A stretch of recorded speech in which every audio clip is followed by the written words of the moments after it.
أكتر إشي طبيعي تعمله تحت احتلال هو أنك تقاومه. إذا ما قاومته بتمرض.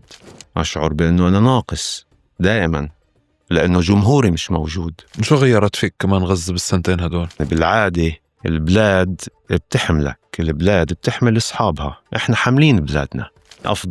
أفضل ممثل، أفضل ممثلة، أفضل مخرج، ليه أفضل؟ أبوي رفض الفيلم رغم إنه بحاجة لشغل، رغم إنه عاطل عن العمل. كل هادو بتحب العزلة؟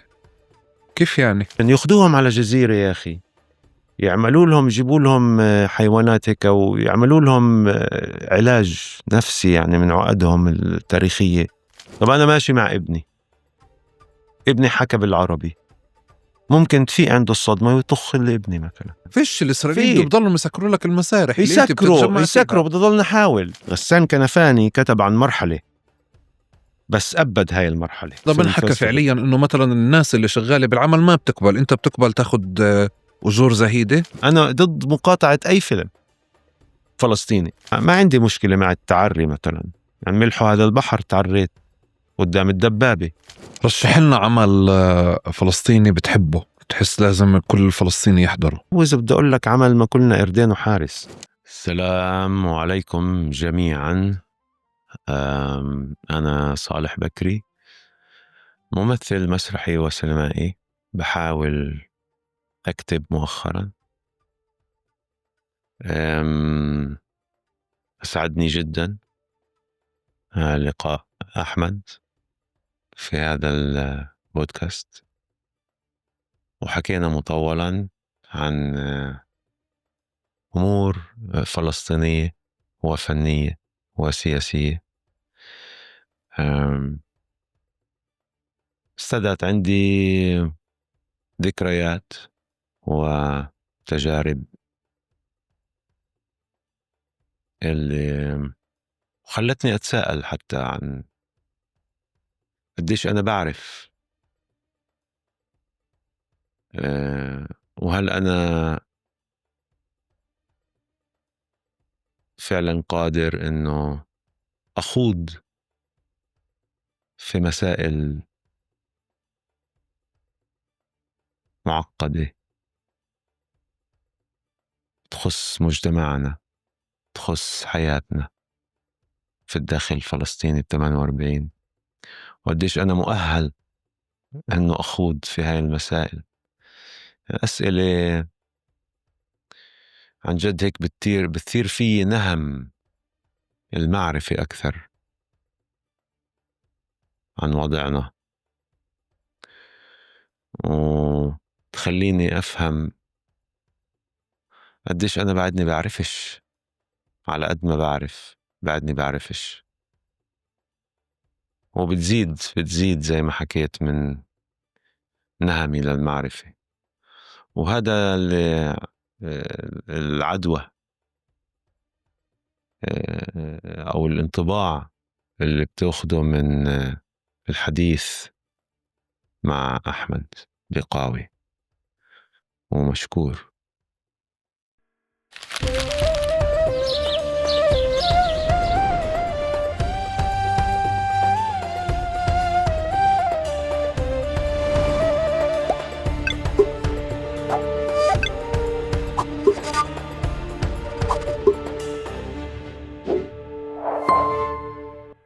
مرحبا وأهلا وسهلا فيكم في حلقة جديدة من بودكاست تقارب. معكم أنا أحمد البقاوي، وضيفي لليوم العزيز صالح بكري. مع صالح منمشي برحلة عن الفن أكثر من الفن نفسه، منخوض بتعريفات ومنخوض بمواضيع زي ما بحب أحكي عن كثير قضايا، وزي ما بحب أشوف الفن، بمعنى عمل يتجاوز نقاش فيلم ولا نقاش كاميرا ولا نقاش مسرح ولا مسرحية وأداء ممثل فقط، بقدر ما إنه هو تعبير عن واقع بنشوفه وتعبير عن مخيلة، وقديش كمان في له إسقاطات سياسية واجتماعية واقتصادية كثير بأثر وبتأثر. اليوم منجرب نحكي مع صالح في اسطنبول خلال زيارته لعرض جانب من أعماله، كمان لتمثيله هذه الأعمال وتمثيل قضيتنا كسفير. فمنخوض كمان بنقاشات حول هذا الدور بحد ذاته اللي واقعنا الفلسطيني بفرض على الناس الفنانين أدوار أكبر من شو ممكن تكون أدوار الفنانين في بلاد تانية في واقع ثاني، وبذات الوقت فعليا منخوض بتفاصيل الأعمال الفنية، كيف بنحب نشوفها وكيف بنفكر إنه لازم تكون.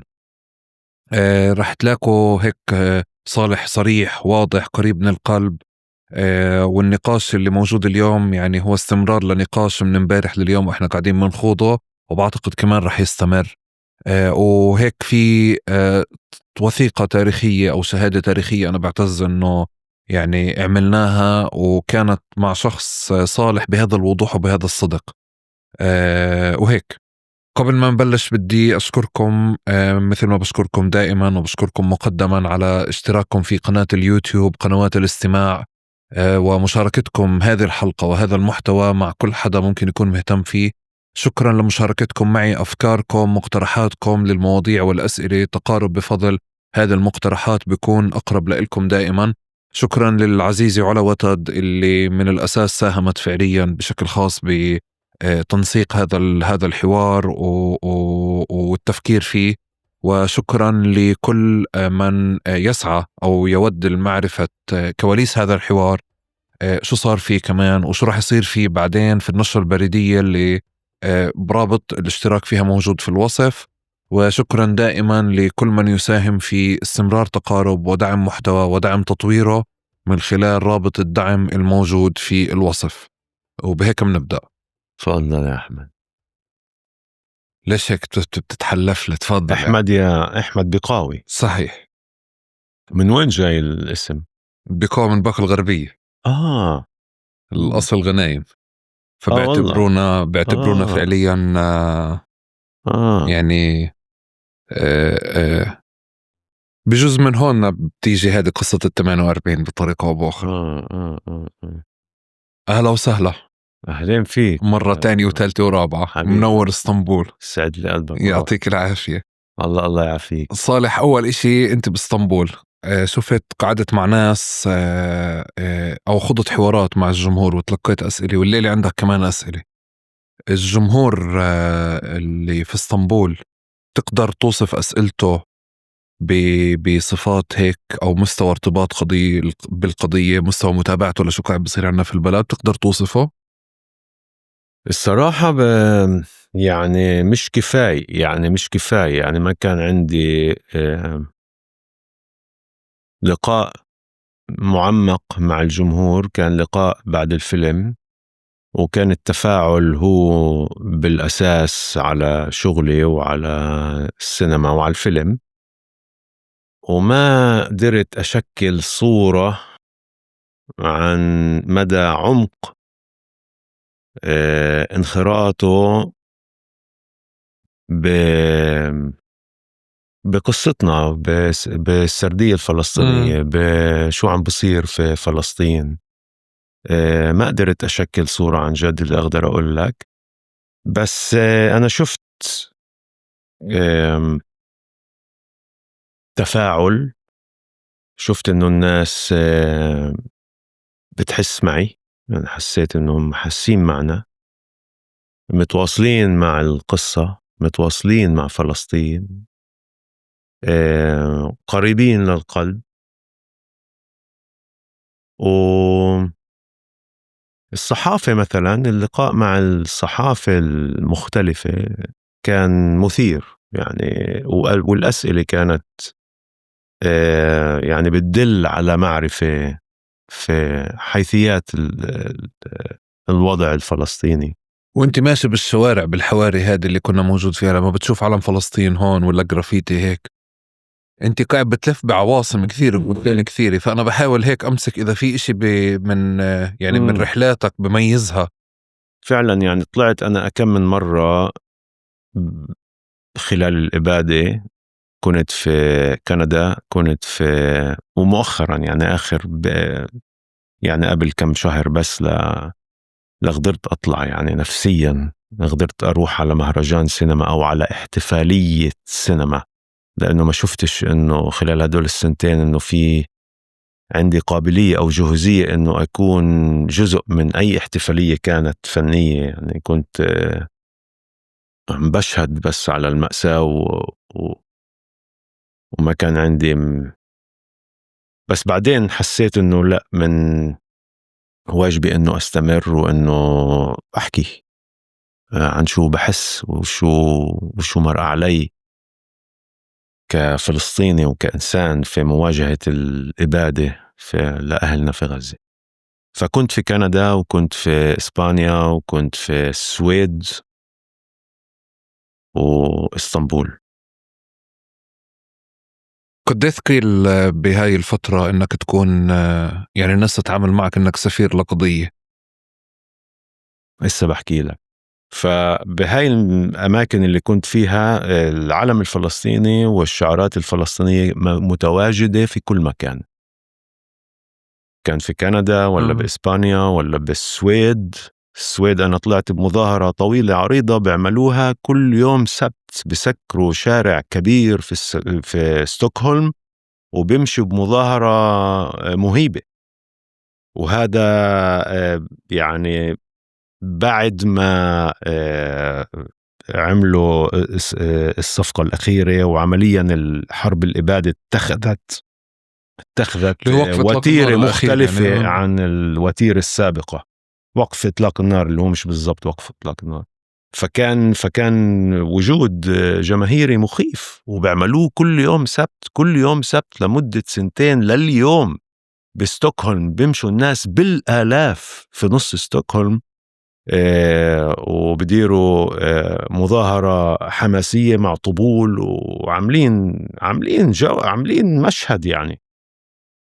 فما كانش الصراحة ما كانش يعني غريب بالنسبة لي إنه أشوف بإسطنبول شعارات وأعلام وهاي. حتى يعني كنت متوقع أكثر من اللي شفته في إسطنبول، وما شفت كفاية الصراحة. يعني من مدينة اللي هي يعني زي إسطنبول. فهيك بالنسبة لسؤالك الثاني اللي هو قديش هو، إيش السؤال كمان مرة؟ هذا الحوار امتداد لحواراتنا امبارح، هو مش مقابلة Q&A. بنفع تتجاوز سؤالي حتى. لا كنت بقول مهم فعليا السؤال. انه لما انت قاعد بتوقف اليوم قدام الجمهور بيختلف اليوم الوضع عن ما قبل 7 أكتوبر وما قبل الإبادة.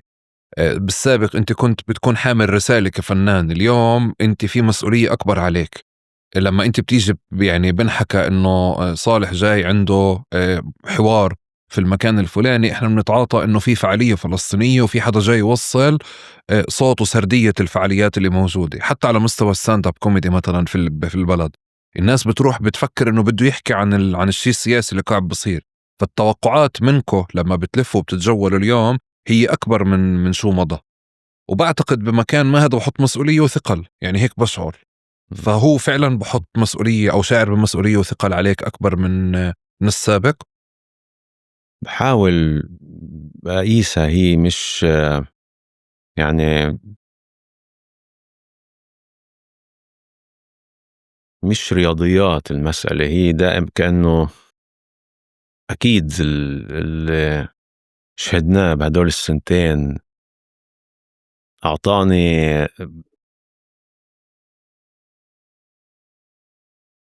تعلمت دروس من أهل غزة، دروس في الحياة، في المقاومة، في الصبر، في الصمود، من كل الناس في غزة. وأنا بحس إنه يعني لو بعيش كمان، وهاي حكيتها عدة مرات، لو بعيش كمان 10 حيوات مش رح يكفوا أحكي كل اللي بدي أقوله على اللي شفته في غزة. اللي صار هو إنه إحنا يعني شفنا النكبة اللي ما شفناهاش. يعني أنا الله يرحمهم جدي أجدادي توفوا وجداتي توفوا. فأنا خلال الإبادة كنت أتمنى لو عايشين، لأني شفت اللي ما قدرتش أشوفه في عينيهم. قبل، لأنه ما شفت النكبة. أنا ابن 77، ولدت في 77، ما شفت نكبة. شفت مجازر، شفت قتل، صح، بس ما شفت نكبة. هاي كانت نكبة. وشفت النكبة في عينيهم، شفت النكبة في وجوههم، في جسدهم، في حركة جسدهم، في شكلهم، في وجوههم. وكنت بدي كل الوقت، كنت أقول يا الله يا ريت عايشين، بس هيك أقعد معهم من هذا المحل اللي أنا فهمت شو صار. ورجعتني للنكبة، يعني الإبادة في غزة رجعتني للنكبة. كل الوقت النكبة كانت حاضرة أكتر من أي مرة تانية. يعني يعني دائما النكبة موجودة والنكبة مستمرة، بس خلال الإبادة في غزة النكبة حضرت وفهمتها. ولما شفتها إنه أكتر، فالمسؤولية من هاي الزاوية صارت أعمق، لأنه صار في إلها بعد بصري، بعد تبع شاهد، مش بس حدا اللي قرأ عن النكبة، مش بس حدا اللي سمع أجداده بيحكوا عن النكبة. لا، أنا شفت النكبة هسه، أنا كمان شاهد أول على النكبة. وهون ببلش الاختلاف في التوجه تبعي كفنان اتجاه اللي عم بسويه، واتجاه العالم، واتجاه قضيتي. تشعر وانت قاعد قدام الجمهور بثقل من هذا الدور؟ دايما، يعني هاي دايما كانت موجودة. يعني دايما، يعني بالعادة البلاد بتحملك، البلاد بتحمل أصحابها. إحنا حاملين بلادنا. يعني إيه، سليمان منصور لما رسم جمل المحامل وكانت معلقة في كل بيت فلسطيني في هديك الفترة، مش من صدفة. إحنا حاملين بلادنا وماشيين فيها من يوم ما سرقوا لنا إياها ودمروها وهجرونا. فإحنا حاملين بلادنا، وهذا ثقل مهيب ورهيب. ليش الإنسان لازم يحمل بلاده ويمشي فيها؟ المفروض العكس، المفروض البلد تحملك وتمشي فيك، مش بالعكس، مش أنت تحملها وتجوب وتصول في بلاد الناس الضيقة وأنت حامل بلادك الطالب بحقك.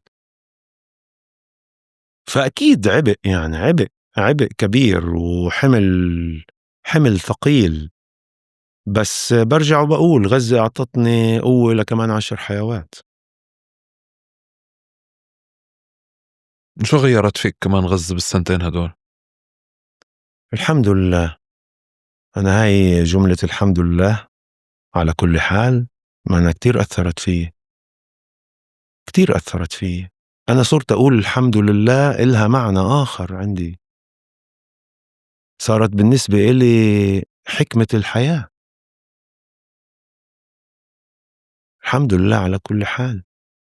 وصلت سجون أمريكا يا زلمة، الحمد لله. في واحد أعدموه في شي سجن أفريقي أمريكي، أعدموه في شي سجن أمريكي، ناسي اسمه. أعدموه في السجن، طلبوا منه يحكي آخر جملة، قال الحمد لله على كل حال. يعني غزة وصلت السجون في أمريكا، بدل محل ما وصلت له غزة.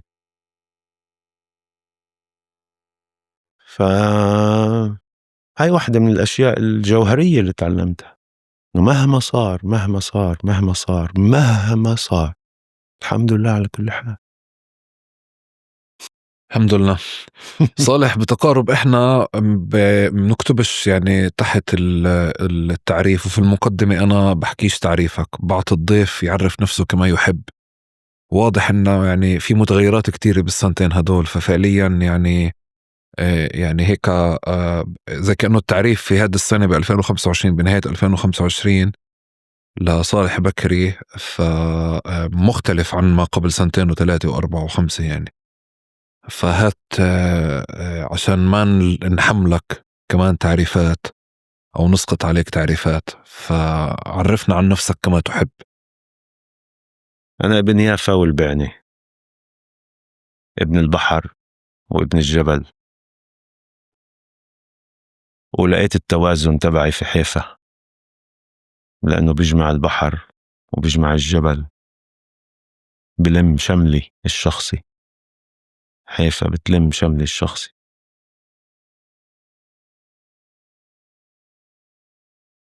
عايش في بلد أشعر دائما بأني أنا ناقص لأنه أهلي مش موجودين. أشعر دائما بأنه أنا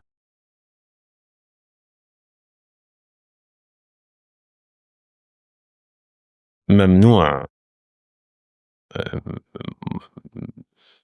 من التواصل مع شعبي في الداخل الفلسطيني الموجودين، ممنوع من التواصل معهم. أشعر بأنه أنا مشلوخ ل وم- و- و- ومشلول لأنه أنا مش قادر أتواصل مع أولاد شعبي في الداخل الفلسطيني، عدا عن الشتات. دائما عندي إحساس بأنه أنا بدي أرجع ألملم حالي لأنه أنا مشتت.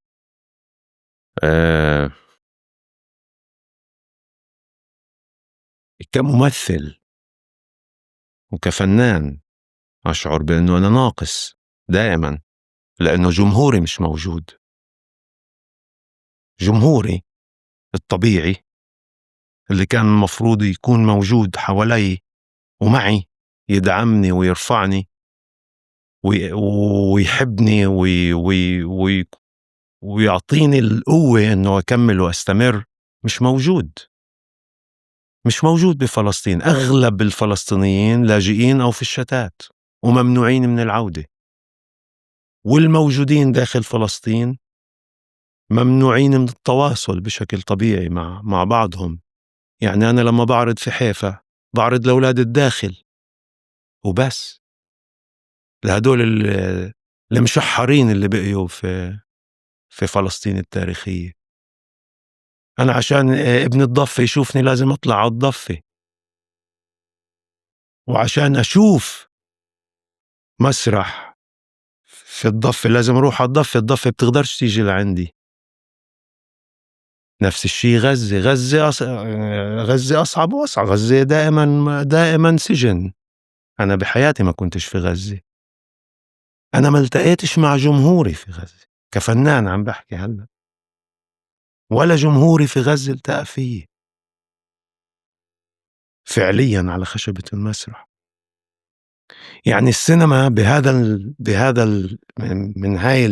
بهذا البعد هي الوسيط الوحيد اللي قدرت أتواصل فيه مع جمهوري في كل مكان في العالم.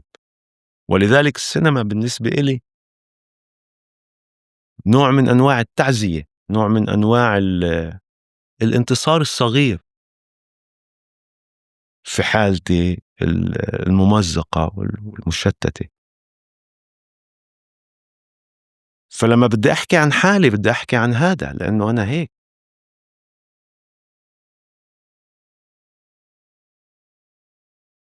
طبيعة الحال أنا ابن هذا الكوكب. كوني ولدت على هذا الكوكب، وفلسطين هي جزء من هذا الكوكب، ومش بس جزء من هذا الكوكب. فلسطين هي فلسطين ثرية بروح الله، مهد الديانات على قولة محمود، أم البدايات وأم النهايات.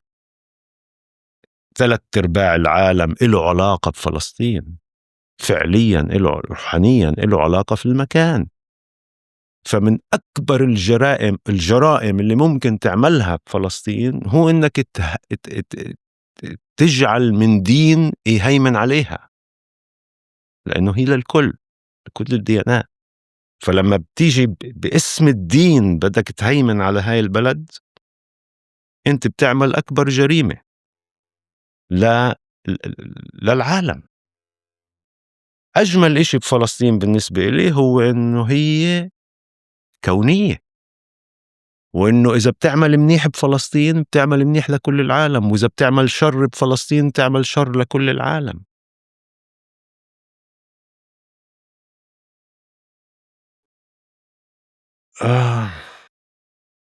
فأنا ابن الكوكب، كوني، بحب الناس كلهم.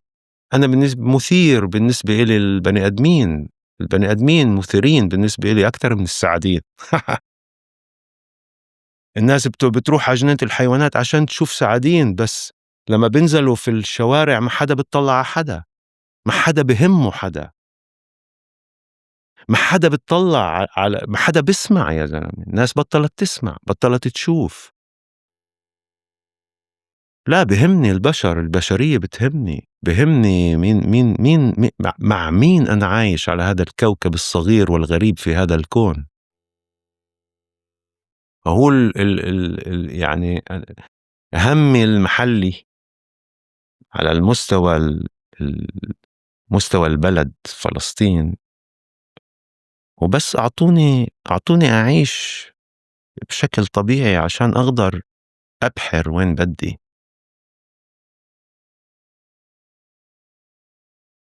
دائما كنت بتعرف حالك بهذا الشكل الجمعي؟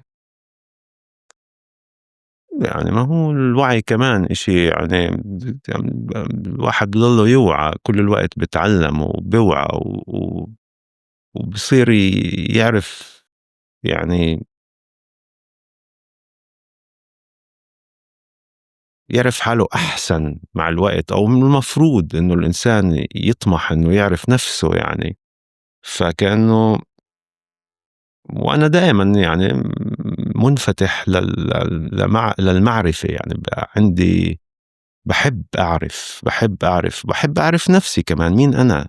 فدائما أبحث عن حقيقتي وعن الحقيقة بشكل عام، كأنه في إشي اللي دائما بثيرني بأنه أعرف أكتر وهيك. فأكيد تغير مفهومي لذاتي مع السنوات ومع الجيل ومع العمر ومع التجربة. بتغير الواحد يا صديقي، بتغير. إحنا كائنات من لحم ودم وروح، بتغير كل الوقت. هذا إذا كان في عندك يعني حب للمعرفة. إذا ما كان عندك حب للمعرفة ما رح تتغير يعني أبدا. هلا فكرة إنه الفنانين يعني في حالة من الإيجو والنرجسية والفردانية والأنانية. في فنانين بيحكوا إنه مزبوط، يعني في إشي بهاي العوالم الإبداعية بخلي الإنسان هو المركز. أنت بتأيد هذه الفكرة يعني، وبتشتغل على عكسها لتوصل لمحل إنك لما بتعرف حالك بهذا الشكل الجمعي. يعني ما يعني أنت عم أقل تحكي أنا على الفردانية، يعني إنه أنا عم في إشي بسأل إنه بيعزز الفردانية في الكار تاعكو في آه إشي بيعزز الأنا. أنت لما صح. هلا بقول لك يعني عرفنا على حالك كما تحب، يعني عرفت حالك كجزء من كل إشي، والأنا غابت بشكل كبير. يعني هذا معلش من مكان تاني بشبهش الفنانين، يعني أو آه الفنانين اللي إحنا بنعرفهم يمكن. يعني في، ما هي كل يعني التمثيل بشكل خاص هو آم، هو نوع من الفن اللي الأداة الأساسية تبعت الفنان هي جسده وروحه. بيختلف عن باقي المهن. يعني النجار عنده المنشار وعنده الزميل وعنده الكذا، في عنده أدوات يستعملها. الحداد يعني الباقي الأشغال، أو تعال نقول الفنون، الرسم، الموسيقى بده آلة موسيقية. بينما الممثل جسده وروحه هي أداته. وعشان هيك دائما في هذا المحل الحساس شوي أكثر من اللازم بالتعاطي مع الحياة ومفهوم الحياة ومفهوم التمثيل ومفهوم الفن بالنسبة للممثل بشكل خاص، لأنه هو الموجود. فدغري في الميول نحو الفردانية ونحو حب الذات ونحو هاي أسهل بالنسبة للممثل، لأنه هاي أداته. من ناحية تانية هوليوود والمفهوم الهوليوودي بالأساس للممثل ضخم من هاي الفردانية، ضخم من هذا الأنا. فلما بتشوف بوستر اللي هو ما يسمى بالدعاية تبع الفيلم، اللي هي إيش بالعربي بوستر ملصق الدعاية تبع الفيلم، بتطلع عليه بتشوف اسم الفنان بكبير، الممثل وصورته على الواجهة، ودائما هاي القصص تبعت انه يعني هذا النجم ابصر مين والنجم ابصر مين. وللأسف الشديد في عالم السينما يتبنوا هاي الثقافة الأمريكية الهوليوودية السيئة وإن شاء الله تكون بائدة يا رب قريبا. هذا النوع من الثقافة اللي ضخم من الأنا وضخم من الفردانية ومركز عليها وهيك. فلا، أنا برجع يعني لمفاهيم أساسية في التمثيل، مثلا ستانيسلافسكي اللي هو أول من وضع منهج التمثيل، روسي طبعا. حكى جملة جوهرية اللي أنا يعني بآمن فيها: ما حب الفن اللي فيك، ما تحب حالك بالفن. يعني لأنه الفن هو يعني أنا بالآخر الفيلم أو المسرحية اللي أنا عم بعملها هي الإشي، مش أنا جويت الفيلم والمسرحية. عشان هيك لما بتناول سيناريو أنا بتطلعش على الدور اللي مقترحينه علي، أنا بتطلع على الفيلم شو عم بقول. الفيلم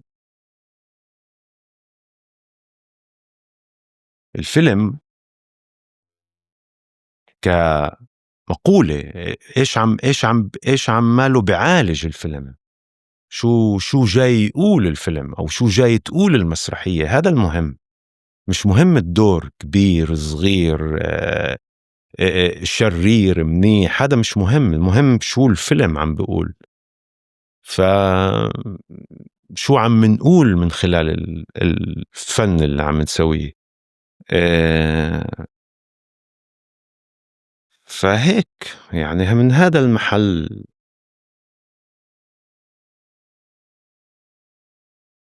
وماشي معك الأمور بهذا الشكل، يعني بمحيط وسط بيقدم نفسه وبيسوق نفسه والناس بتشوف حالها كأفراد وكنجوم يعني مش الفن أو أدوارها اللي بتعرفها أو ثقافتها أو بقديش هي على السوشيال ميديا شغالة وبتجمع كتير أشياء وبتشارك كتير. يعني مشي معك الأمور من غير ما تعمل كل هذه القصص.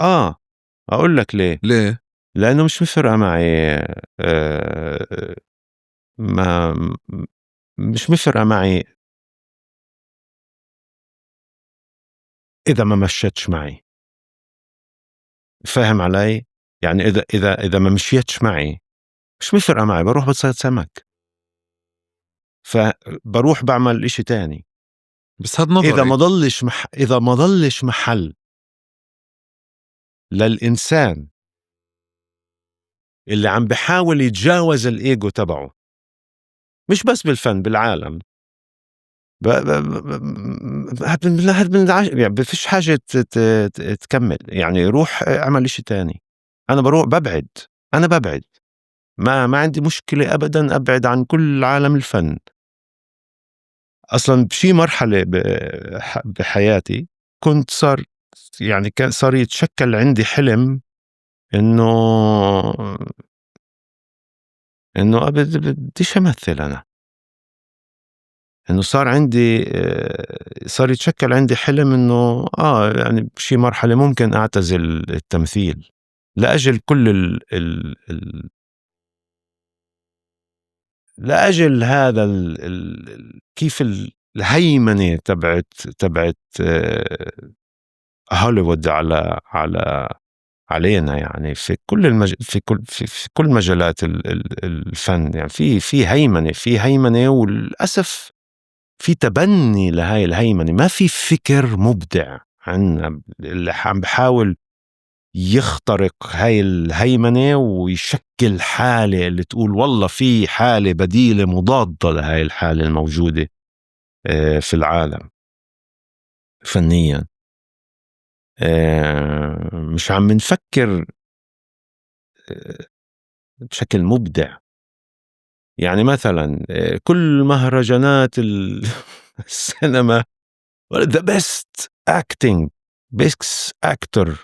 شو best actor؟ شو best أصلا؟ ليش كلمة best؟ best يعني أفضل ممثل، أفضل ممثلة، أفضل مخرج، ليه أفضل؟ ليه أفضل؟ هدول كلكم 5 محكمين أجيتوا شو عندكم ذوقكم الخاص وصار في جدالات بيناتكم وفي اللي موافق وفي اللي مش موافق وبالآخر بيطلعوا بأفضل. شو يعني مين اللي قرر الكلمة هاي الكلمة أو الجائزة تكون تعبر عن أفضل؟ بينفع مثلا تكون مثلا تقدير؟ بكفيش تكون تقدير مثلا جائزة تقدير هذا الفيلم أو هذا الفنان على شغله في هذا الدور، أو على تقدير هذا العمل السينمائي هذا المخرج؟ ليش أفضل؟ مين أفضل؟ ما حدا أفضل من حدا. فكأنه هاي أسئلة ما حدا بيطرحها يعني في المهرجانات، ما بتنطرحش لأنه في آه، تبني أعمى لحالة معينة اللي فرضتها أمريكا بحكم احتكارها للاستوديوهات الكبيرة والسينما الكبيرة واحتكارها لتوزيع في العالم كله توزيع السينما والهيك. انت لما دخلت الكار كنت حامل هذا الفكر ولا مع الوقت صار عندك الراس النقدي؟ دخلت الكار ما كنتش عارف إشي بالدنيا. ودخلت الكار كنت بعدني بداياتي، يعني بدايات التشكل الوعي تبعي، الوعي السياسي والفني، بدايات يعني تجربة مع التجارب. طبعا أنا يعني أبوي ممثل، يعني وأنا وصغير ولدت لأبو ممثل، فبتقدر تقول إنه وضعي شوي مختلف عن حدا ما أجا من خلفية فنية. يعني في البيت شوي مختلف، لأنه وأبوي مسيرته مسيرة كفاحية كانت، يعني كان مناضل وكان دمه حامي ومكافح، فكأنه جذوة الكفاح جذوة النضال هي مستمدة منه يعني بالأساس. ولأنه كان بالنسبة له لما يعني أنا من طفولتي بتذكره لحد اليوم كل فيلم كان يجي كان مصيري بالنسبة له، مصير حياة أو موت. وكثير أشياء رفض يعملها، كثير أشياء. فعملية الرفض كمان كانت جزء من الحالة، لأنه كنا يعني وأنا وصغير كنا يعني حالتنا على قد حالنا، يعني كنا بديش أقول فقراء بس كنا يعني عايشين على قد الحال يعني. فكان لما يجي شغل وأبوي يرفضه يعني كان شغلي إنه كان عاطل عن العمل، كان يشتغل بالبنى فترة. فلما كان يجي شغل بهيك ظروف ويرفضه كان إشي بالنسبة له أبوي رفض الفيلم رغم إنه بحاجة لشغل، رغم إنه عاطل عن العمل رفض، وكان يعني يحكي ليش رفض يحكي لنا ليش برفض هذا الفيلم وليش وشو قصة الفيلم، يقعد يحكي لنا، أو شو قصة المسرحية ويقعد يحكي لنا ليش رفض. فاهم كيف؟ فكان جزء من التكويني كطفل هو وجود هذا الإنسان وصراع هذا الإنسان في عالم في عالم قاسي اللي الصهيونية بهداك الوقت في الثمانينات كانت مسيطرة على ولليوم يعني، مع انه اليوم بعد الإبادة يعني بلشوا يتكسروا ويوقعوا ويتهافتوا واحد ورا الثاني الصهاينة، وإعلامهم من CNN نازل. بس بهديك الفترة كان في مواجهة منظومة إعلامية كاملة متكاملة، هتحسه رجل واقف لحاله بقاتل طواحين هوا يعني. فهذا الجو اللي أنا كبرت فيه ومع الوقت حفرت يعني دورت على أسلوبي، على طريقتي، وعلى مين أنا جويت هذا العالم، كيف أخترق هذا الظل اللي هو أبوي، لأنه أبوي كان ممثل شهير ولليوم. فكمان كان في صعوبة في اختراق هذا الظل وإثبات نفسك كفنان وممثل. ففي كتير أبعاد لا مين هو أنا يعني اللي هو اللي اليوم يعني قاعد عقبالك. بصالح بينك وبين حالك هذا يعني كنت تشعر بثقل بمراحل ما من إنه اسم أبوك هو اللي بيعرفك؟ أو اليوم ممكن في ناس بتطلع إنه أنت شخص محظوظ، يعني كمان عندك إمكانيات ما هو إنك تروح كان وتيجي، لأنه أنت يعني ابن والدك اللي فتح لك أبواب ما كانتش ممكن تكون مفتوحة لناس تانية مضطرين ياخدوا خياراتهم ومش راغبينها مثلا. هلا يعني بدي أقول لك شغلة. أنا تعلمت من أبوي وتعلمت من أبوي كتير قصص يعني أهم الأشياء يعني الجواهر الأساسية تبعت شغلنا كممثلين، الجواهر الأساسية يعني 1 2 3 4 يعني من أبوي. هاي ما عندي شك فيها يعني. بس كنت منفتح كل الوقت أتعلم من الآخرين وأترك أبواب ل للإلهام مفتوحة. ولذلك تعلمت من تجارب الآخرين، منهم من كان يعني صار في يعني منهم كتاب اللي يعني مش موجودين يعني ماتوا. فتعلمت كثير من خلال تجربتي وقراءتي وقراءاتي واهتمامي بأنه أعرف وأتعلم وأخلي الباب مفتوح للإلهام وللملهمين إنه أتعلم منها وأتعلم وأستفيد. إذا كان عبء علي أكيد بشي مرحلة يعني بحياتي كالشباب خصوصا يعني العشرينيات كان صعب، لأنه صعب الواحد ببداياته يعني أيا كانت يثبت حاله، فكم بالحري لما في عندك ظل بدك تخترقه. ف... فكمان هذا يعني يعني زي ما تقول عبء مضاف بتقدر تقول. بس هي البدايات دائما صعبة يعني دائما صعبة. من ناحية تانية يعني هذا كمان إيجابي لأنه أعطاك التحدي مع حالك إنك تتحدى يعني. فأنا بحب أتحدى بطبيعتي، بحب أتحدى، وهذا أعطاني هاي المساحة تبعت التحدي حتى قدراتي إيش أنا بقدر، وتحديت نفسي يعني. تحديت إيش أنا بفكر عن حالي يعني، إنه حتى على هاي المستويات إنه التحدي هو الشغلة اللي اكتسبتها من وجود الوالد ومن خبرته ومن خبرتي وهيك يعني.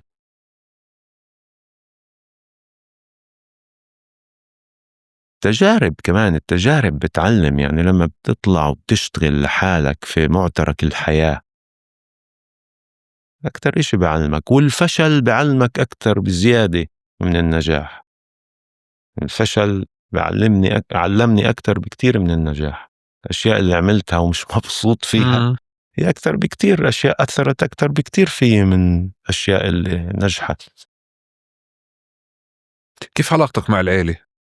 بتجنن، أحلى عيلة عندي والله. هاي أنا محظوظ جدا، يعني أنا الحمد لله في محبة كبيرة مهيبة يعني بيني وبين إخوتي كلهن. يعني أنا بعطي روحي لأخوي، فيش فيها مجال للشك يعني، فاهم؟ وكلنا هيك يعني كلنا الإخوة هيك، وكل واحد فينا مختلف، كون بحد ذاته يعني، وشخصية بحد ذاتها، وحضور بحد ذاته، وصوت بحد ذاته، يعني كل واحد فينا قصة. وتاج راسنا الوالد والوالدة طبعا، وبيت محب، بيت دائما كان دافي، داعم، حاضن. دائما بحب أرجع على البيت أشوف أهلي، أقعد مع إخوتي، وبتواصل دائم لليوم، مع أنه أنا عايش بحيفا بعيد عن قرية البعني حوالي 40 دقيقة. عنا أخو في الشتات عشان نستكمل الحالة الفلسطينية، آدم. فهيك في هاي الحالة العيلة دائما كانت، ودائما كانت داعمة وحاضنة أنت بتحب ودافية. فكرة العيلة بعيدا عن أنه علاقتك بأخوتك يعني لذيذة ولطيفة وقريبة، بس فكرة العيلة بحد ذاتها بتحبها؟ طبعا طبعا بحب العيلة. شو بتعطيك؟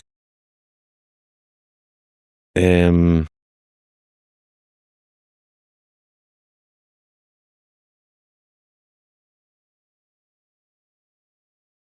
بتعرف معنى الأخوة بالعيلة؟ بتعرف معنى إنه تكون، شو يعني إنك تكون أخو؟ تعرف إنه مهما صار وشو ما صار دائما في حدا بظهرك،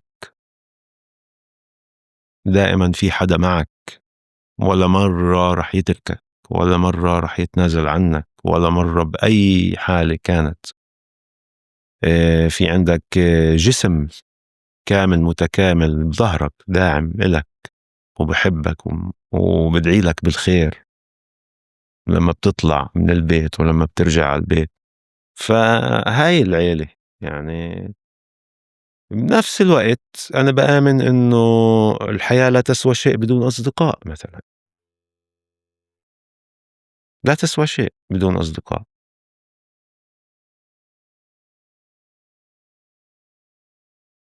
ف يعني العيلة اللي ما فيها صداقة، ما فيها حب، ما فيها ما آه، مش ممكن تكون بناءة يعني، لأنه الصداقة من الصدق، والصدق مهم عشان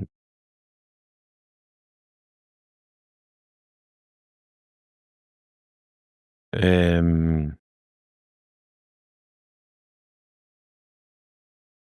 تعرف الآخرين عن جد يعني. إذا ما كانوا صادقين معك مش ممكن تبني صورة، مش ممكن تفهم، يتم خداعك. الصدق مهم كتير. وعيلتك الصغيرة صالح؟ العيلة اللي بتبنيها هلا. يعني شوف، يعني هو حالة فيها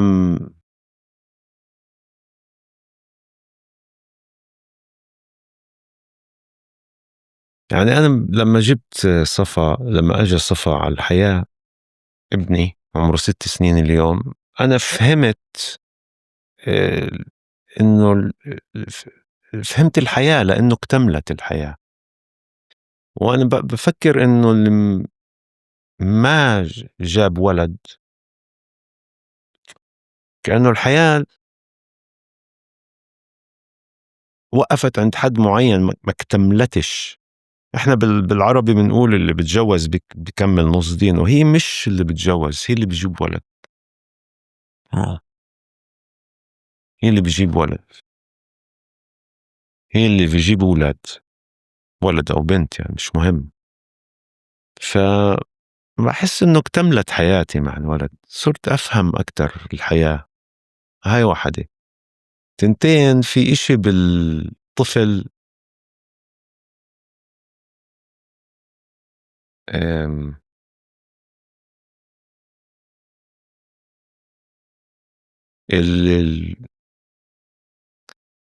صعب تعبر عن إحساسك يعني بالحب والتعلق الطفل فيك، وانت تعلقك بالطفل. يعني صعب تعبر عنه بالكلمات، مش قادر يعني ما بعرفش كيف أعبر عنه. بس هو كبير يعني مهول مهول. شو غير فيك لما إجا؟ إحساس أكبر بالمسؤولية. لملمني. كنت كل أطعب محل مشتت، راسي مشتت. هو أجا ركز لي تفكيري، ركز لي شو صرت أعرف أعمل سلم أولويات. شو لازم أعمل إسا، وشو بعدين، وشو بعد، وشو بعده، كأنه صرت مرتب. وشكله الإشي instinctive يعني. له علاقة بالغريزة. يعني مثلا صرت أفيق الصبح بكير. ليه؟ لأنه في عندي مخلوق صغير لازم أدير بالي عليه. كأنه غريزي، في إشي غريزي بتحول عندك بركزك، بتصير عارف بالضبط شو لازم تعمل عشان تعمل كذا كذا كذا عشان ه- ف لملمني هيك وركزني صار طريقي أكتر واضح. صرت عارف أكتر. يعني مثلا أنا وقت الفراغ بشتغل. لما بكون معه بحاول أكون معه، بحاول أكون أنبسط من الوقت معه، لأنه هو بحس لما أنت عم تلعب معه عشان تلعب معه وتسليه، ولا لأنه أنت عم تلعب معه عن جد. لأنه هو بيعرف. فعم بحاول ألعب معه عن جد، إنه أنبسط باللعب معه. وأنا مش شاب صغير، أنا صار عمري تقريبا 50 كمان شوي. ف فمش سهل هذا الموضوع على فكرة، لأنه بتصير تفكر أكتر من اللازم مع الوقت. يعني بتصير بعد 40 بتصير أكتر مشغول هون، وأقل حيوي وعفوي وتلقائي. فبرجعك على التلقائية تبعتك، برجعك للمحل هذا. لا، إنه حرر شوي، حرر شوي. ارجع العب اركض معه في الهاي، خده. وبتحس انه في كمان الطفل في له كأنه كل ولد بيخلق بشخصية كأنه هو هيك بلت ان يعني، بيخلق مع شخصية الولد. و... وصرت أتعلم أروح معه. مش أنا مثلا أنا بحب البحر، إذا هو مش حابب البحر فيش حاجة أنا أحببه بالبحر. فاهم كيف؟ إذا أنا بحب الجبل، بحب الطبيعة، إذا هو مش جاي باله يروح على الطبيعة، مثلا جاي باله يقعد بالبيت، إنه مش مفروض إنه لا تعال نروح على يعني مش غصب يعني. روح معه، هو بحب هيك، روح معه، خليه يعيش شو هو بحب. ما تعيشه شو أنت بتحب، ما تفرض عليه شو أنت بتحب. لا، هو راح يلاقي طريقه لحاله، وهو جاي مع شخصية يعني من ربنا، فاحترم. احترم مع إيش هو جاي يعني، وأعطيه مساحته يعني يكون مين هو بده يكون. فكمان هاي آآ أسئلة بفاجئ، طبعًا بفاجئ، بضلّه يفاجئك لإنه كل الوقت بيكبر وبيكبر بسرعة. كل وقت بفاجئك في تعبيره، في تعابيره، في اكتشافه للغة، في اكتشافه للتعبير اللغوي. آمم، فكل الوقت بضل يفاجئك في هاي المراحل الأولى من سنواته. شيء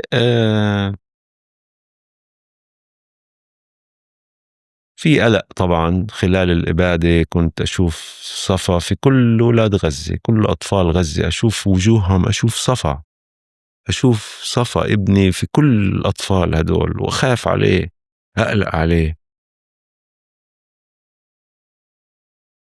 ووجوده خلال يعني واحد لمّا بيكون عايش في هيك حالة مع طفل، صعب، صعب كتير يعني تشوف كل هذا وتعيش مع طفل بين الناس هدول اللي عم بيذبحوا بأهل غزة، يعني عايش بيناتهم في حيفا.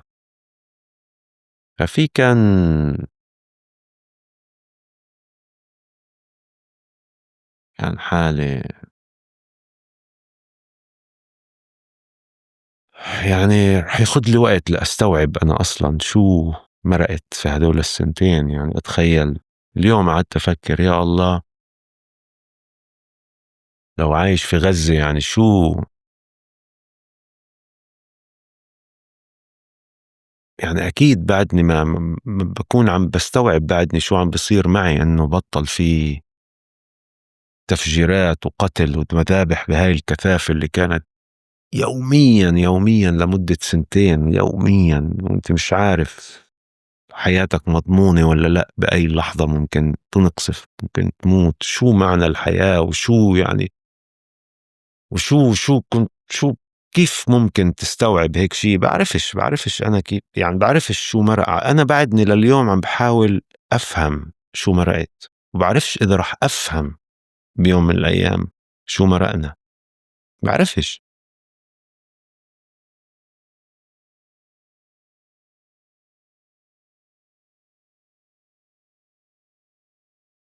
إلا كل هادو بتحب العزلة؟ كيف يعني؟ يعني عيلة أو وأصحاب وناس، ولما تعرف حالك بتعرف المجتمع وشعب وأخوتك وأبوك وأمك خلي لك إياه ومرتك وصفها وكل هاي القصص، يعني كل هدول الأفراد، وبتحب العزلة؟ ما هو بدك تعبي، بتعبي شو؟ تشحن حالك. بدي أشحن حالي أنت بتشحن حالك لما تكون لحالك ولا مع لما الناس؟ أكون لحالي. بشحن بعبي، بستوعب شو أخدت من الناس وشو أعطيت. يعني أنا لما بكون مع الناس بعطي، بحب أعطي يعني، بعطي وبعطي كتير. وهذا جهد طلب منك جهد. فبتحتاج تقعد لحالك تلايم حالك، برجع بشحن بقى، تشحن بقعد. طاقة اجتماعية. 100% أشحن طاقة اجتماعية. أشحن حالي، أفهم شو أنا أخدت، شو استوعبت من العالم، شو أعطاني الكون، شو أعطاني. إنه في شو اسمه جيم جارموش، مخرج محترم.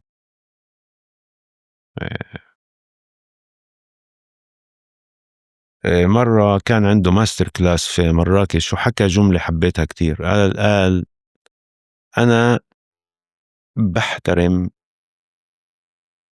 شو الكون عم بعطيني، عندي احترام لإيش عم بشوف، لإيش عم بستقبل. آم، فعشان والعزلة هي جزء من هاي أنا بالنسبة إلي هي جزء من هاي الحالة تبعت احترام شو أنت استوعبت، شو أعطاك اليوم، شو نهارك هذا كان، يعني شو مر عليك خلال هذا النهار. فأنت لما بترجع مع نفسك، بتقعد مع نفسك وبتتفكر في شو قلت لمرتك وشو قلت لابنك وشو ابنك قال لك وشو مرتك قالت لك وشو صاحبك قال لك، وكيف انت تعاملت مع صاحبك بالتلفون، وكيف انت تعاملت مع صديقتك في لما قعدتوا تشربوا. كل هاي القصص آه، بتقعد تحاسب حالك، تقول والله هون عملت غلط، هون أو هون. هاي قصة ممكن تكون مثيرة كمشهد مسرحي مثلا. الإلهام بيجي لما بتقعد تتأمل الأشياء وتفكر فيها، وعشان تتأمل الأشياء وتفكر فيها بدك تقعد مع حالك. تقعد مع حالك كتير؟ كل يوم أنا بحاجة أقعد مع حالي، يعني هاي حاجة شخصية، يعني شخصية. إسا أنا اليوم قعدت مع حالي عندك هون في البيت على البلكونة، قعدت شربت قهوة وتفرجت وتأملت وفكرت. آه، بس لما أنا معك إسا أنا معك.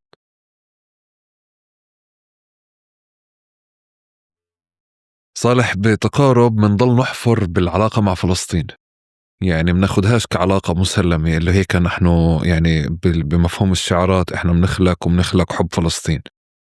وبدي أسبق معك فعليا إجابات يعني مرفوضة في تقارب، اللي هي احنا خلقنا وخلقنا في حب فلسطين، أو خلقنا ولقينا حالنا بفلسطين وهيك. لأنه بنفترض دائما، يعني دائما بكون في إجابة زي هيك، وبعدين السؤال الثاني برجع بأكد في حادثة صارت قدام عينك أو صارت معك أو أنت شهدت عليها، اللي فرضت عليك الاشتباك في هذه القضية، سواء أكثر يعني هذا اشتباكا لصالح فلسطين وفكرته، أو أكثر اشتباكا مع فكرة الاحتلال يعني ورفضه. إذا بدك ترجع تستحضر الحادثة الأولى اللي بنشأتك وطفولتك عملت لك واحدة من يعني هذه المحطات أو هذا السويتش في العلاقة، شو بتستحضر؟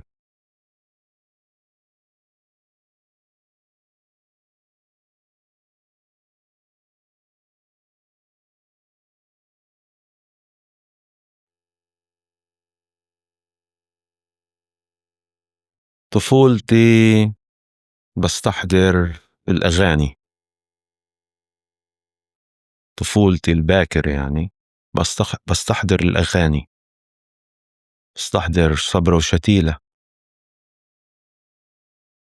بستحضر أغاني مرسي خليفة. يعني أم هاي بطفولتي المبكرة. بستحضر بطفولتي بالعشر سنين، يعني لما صار عمري 10 سنين، الانتفاضة الأولى والحجارة. وبستحضر في هديك الفترة اللي هي فترة حتى قبل الانتفاضة الأولى، في وقت الانتفاضة الأولى مبلا 10 سنين، بستحضر شباب البعنة عم أجت الشرطة الإسرائيلية، كنت عمري 10 سنين. أجت الشرطة الإسرائيلية على البعنة، وأنا كنت واقف على الشباك لأنه أمي كانت تخاف علينا ما تسمح لنا نطلع. كنت واقف على الشباك عم بتطلع على الشارع، والشباب كانوا يزتوا حجار على الشرطة، إنه الشرطة أجت على البلد عشان تنزل، عشان تعتقل الشباب اللي علقوا علم فلسطين على السروة، وبيكتبوا شعارات PLO منظمة التحرير الفلسطينية على الحيطان الكنيسة عقبالنا. فأجت الشرطة تعتقل الشباب وولعت. فأنا جيراني الشباب اللي كانوا جيراني وعم براجدوا حجار، هدول كانوا بالنسبة إلي أبطال كطفل، إنه أنا لما أكبر بدي أراجد معهن، بدي أصير أجارد إحنا بنقول بالضفة بيقولوا أراجد، أنتوا بتحكوا أجارد؟ أجارد، يصير أجارد على البوليس. وفعلا لما يعني ما كبرنا، يعني كان يعني واحد من أحلامي اللي تحققت هي إنه جردت على البوليس في الانتفاضة، في بداية الانتفاضة الثانية، لما قتلوا 13 شاب من عنا. أنا كنت واحد من الشباب، يعني الشباب اللي نزلوا يعني طبعا. وكانت أحلى فترة في حياتي، كان هدول الأسبوعين اللي نزلنا فيها على الشوارع ورجدنا على الشرطة وعلى الجيش. كانت أحلى فترة في حياتي هدول الأسبوعين. وبس وقفت الانتفاضة، وقفوا لنا إياها قياداتنا العظيمة بعد قتل 13 شاب. كان أسوأ فترة بحياتي، لدرجة إنه صابني إنسومنيا، يعني ما عرفت أنام لمدة أسبوعين. وحتى أعطوني مكتوب في المستشفى أروح عند سايكايتريست، يعني طبيب نفسي، وما رحت. بس كانت من أجمل أيام حياتي هدول الأسبوعين، لأنه أكتر إشي طبيعي تعمله تحت احتلال هو أنك تقاومه. إذا ما قاومته بتمرض، والمرض بعشش فيك وبقتلك من جوا. الناس اللي صحتهم النفسية تمام هن الناس اللي قاوموا الاحتلال، كأطفال وكفتيان وكرجال. هدول صحتها النفسية الناس اللي كبتت وخافت وتخبت، هاي الحالة خلفت أمراض عندهم، أو ممكن كانت تخلف أمراض عندهم. إنه هاي حالة مرضية، الخوف والكبت وحالة مرضية. لما بتطلع اللي فيك أنت عمليا بتطلع شو عماله المرض اللي عم بحاول الاحتلال يغرزه فيك، عم بطلعه، عم تقاوم.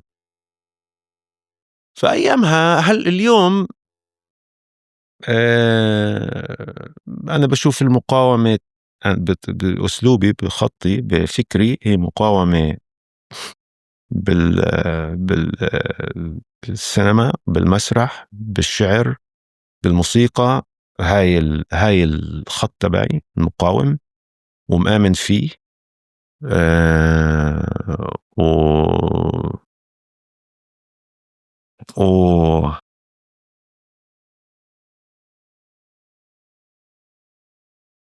وبفكر إنه هذا يعني واجب، مش بطولة، واجب ضروري لإلنا كشعب وللعالم عشان يعرف مين إحنا.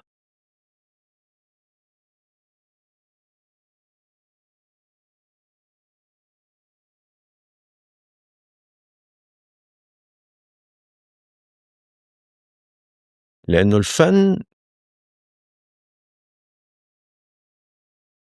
أو المقاومة من خلال الفن، السينما والمسرح،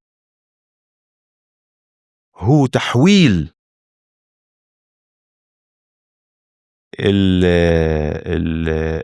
أداتك الفنية اللي هي بمثابة بندقيتك الفنية ل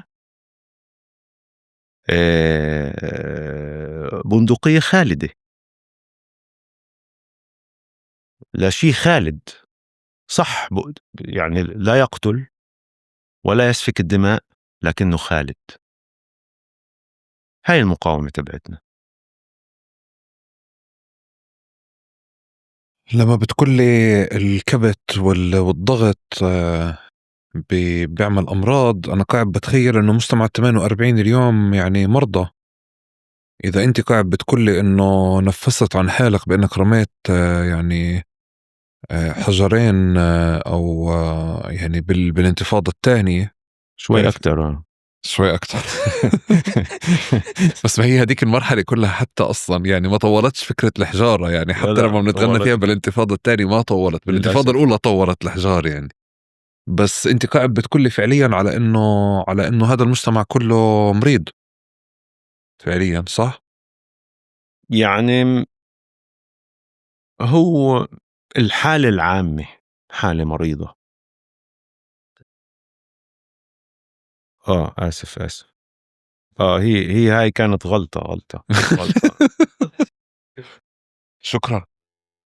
إذا المجتمع كله مريض طلع مكبوت يعني. هو كل فلسطين مريضة صديقي، هي كل فلسطين مريضة، لأنه فلسطين مقسمة وكل واحد بحتة، وممنوع كل حدا بحاول يلم الشمل فكريا ثقافيا مقاومة whatever. كل حدا بحاول يلم شمل فلسطين، إما يقتل، إما يعتقل، إما يهجر، إما يتم نفيه. فهي كلها فلسطين بحالة مرضية بوجود الاستعمار. من ساعة وجود الاستعمار هذا مفهوم، هذا طبعا يعني احنا مش عايشين حياة طبيعية. هذيك يعني المرة ماشي مع أبوي بالسيارة في البعنة، اللي هي القرية اللي أبوي ولد فيها، أنا ولدت في يافا، بس البعنة زي يافا بالنسبة لي، يعني مش كتير تختلف عن يافا من ناحية حبي وعلاقتي في البعنة. ماشيين أنا وياه بالسيارة، أنا سايق، بقول لي أبوي اطلع، ماشيين هيك بالزواريب الضيقة بين العمارات، بقول لي اطلع كيف شكل البعنة صارت زي مخيم اللاجئين، زي مخيم الأمعري.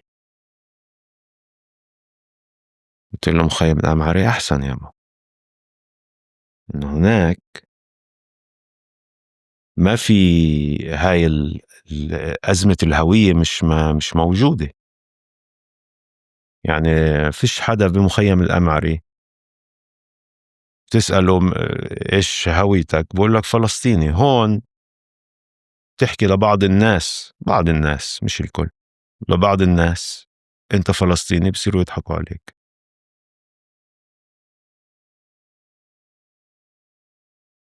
ففي هاي الحالة موجودة يعني. هو مش بصير 77 يضحك سنة عليك، احتلال. أظن هو بسميك وطني كمان، صح؟ أيوة إحنا وطنيين.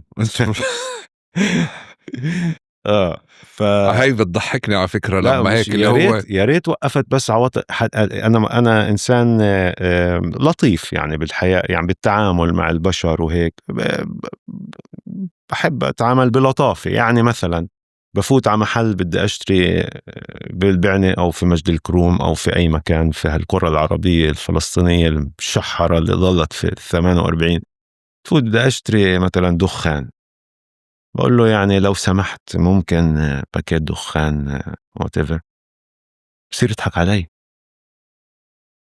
بتطلع على حده، والله بتطلع على حده وبتغامزه انه انا يعني لطيف. انه بحكي بلطافه، إنه بقول لو لكنك سمحت القية هيك. فرحانين فيك يعني.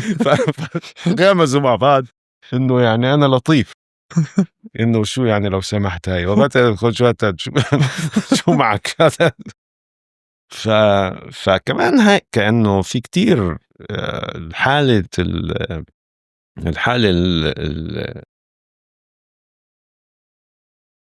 يعني بالآخر هن خلونا أقلية، هجروا أغلبنا وخلونا أقلية سهل التحكم بيها في الداخل وممارسة، وزي إحنا زي مختبر، إحنا زي المختبر. يعني بعد السجن الإسرائيلي للأسرى السياسيين هو مختبر، بس إحنا المختبر الثاني بعد السجن، لأنه إحنا بسجن، إحنا عمليا عايشين بالسجن بس ببلادنا يعني.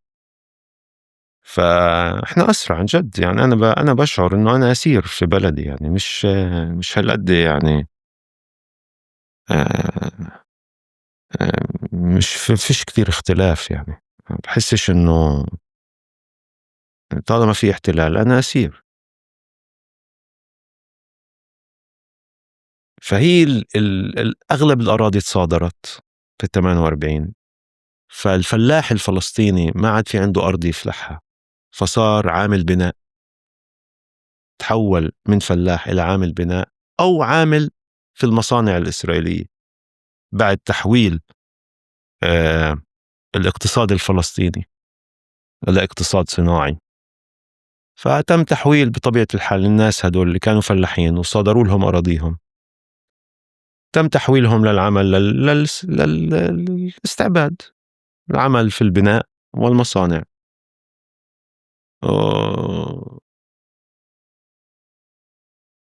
فهذا التشويه الأول.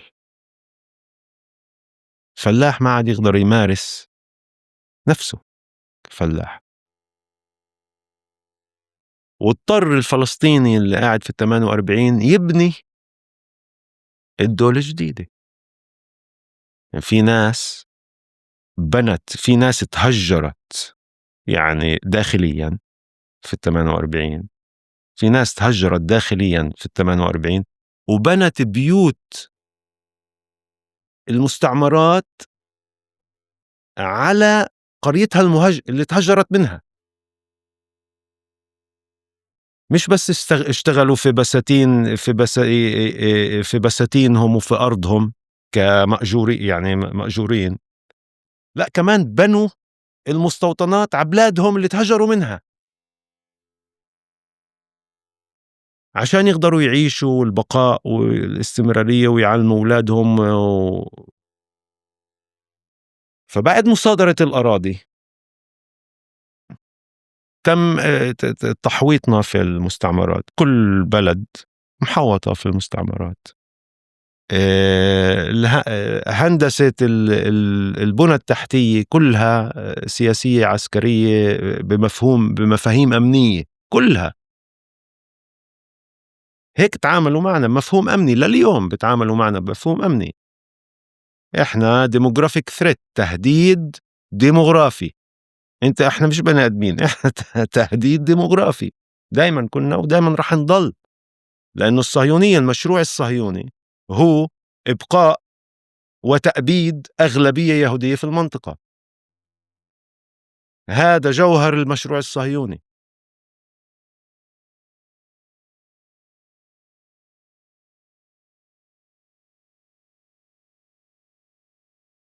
فالقرى بطبيعة الحال، القرى الفلسطينية بطبيعة الحال بعد غياب المدينة الفلسطينية في الداخل الفلسطيني، غياب المدينة يعني عملية تدمير المدينة بشكل ممنهج من حيفا ليافا، صفد محوها عن بكرة أبيها، طبرية محوها عن بكرة أبيها، بسان محوها، هاي كلها مدن. بسان محوها عن بكرة أبيها، هاي كلها مدن راحت. يافا ضل فيها 3000 واحد من 80 أو 120 ألف، بعرفش قديش كانوا، ما حدا كان يحصي عن جد بهديك الفترة. 3000 ضل في يافا. في حيفا نفس الشيء. فما ضل في مدينة فلسطينية اللي تجمع الناس. فصفى إنه الناس اتصادرت أراضيها، انحرموا من الحياة المدنية عمليا. وين بتشكل الشعب، وين بتتشكل الثقافة، وين بتتشكل الهوية تبعت الشعب والمدينة. بالمدينة بتتشكل هوية الشعب. القرية هي هوية صغيرة، هي مش هوية قبيلة وعشائر. لا، بالمدينة بتتشكل هوية الشعب. فقضوا على المدن، خلوا القرى، صادروا أراضي الفلاحين، والقرى تحولت لمسخ مع السنين. لمسخ. انت مش فاهم، هاي قرية، هاي مخيم، ايش هاي؟ ما في إلها تعريف يا زلمة. ما في تعريف. أنا ما بقدر أقول بعني قرية ولا مدينة ولا شيء، ولا مخيم لاجئين. هي مسخ. فجويت هذا المسخ أكيد في حالة مرضية غير سياسة التعجيز وسياسة التهجير القسري اللي بتتخذ كتير أشكال، زي مثلا نشر العنف وعمليا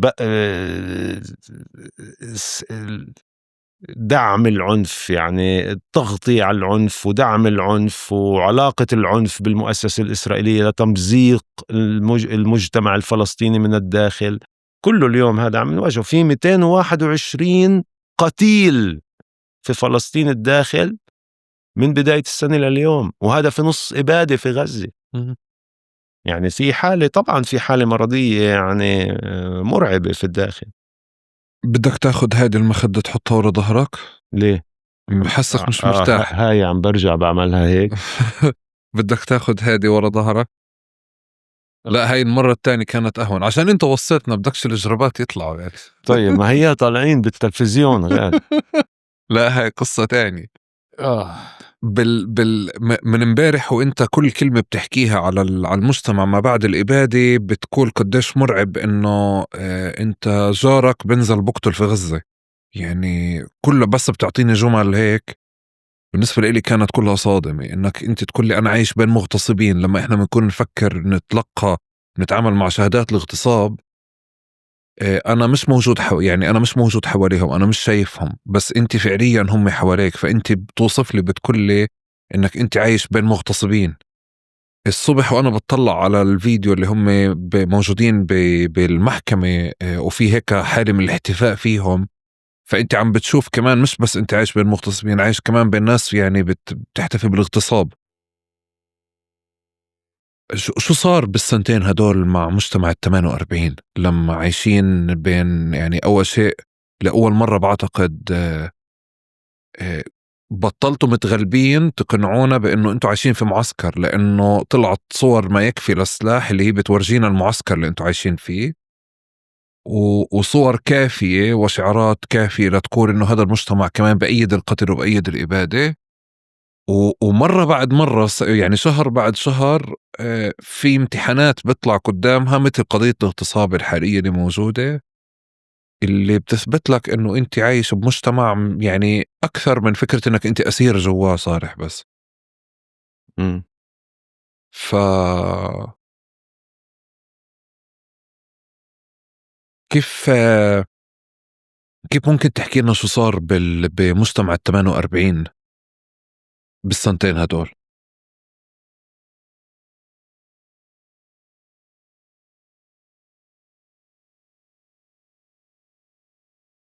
أنا بطلع عليه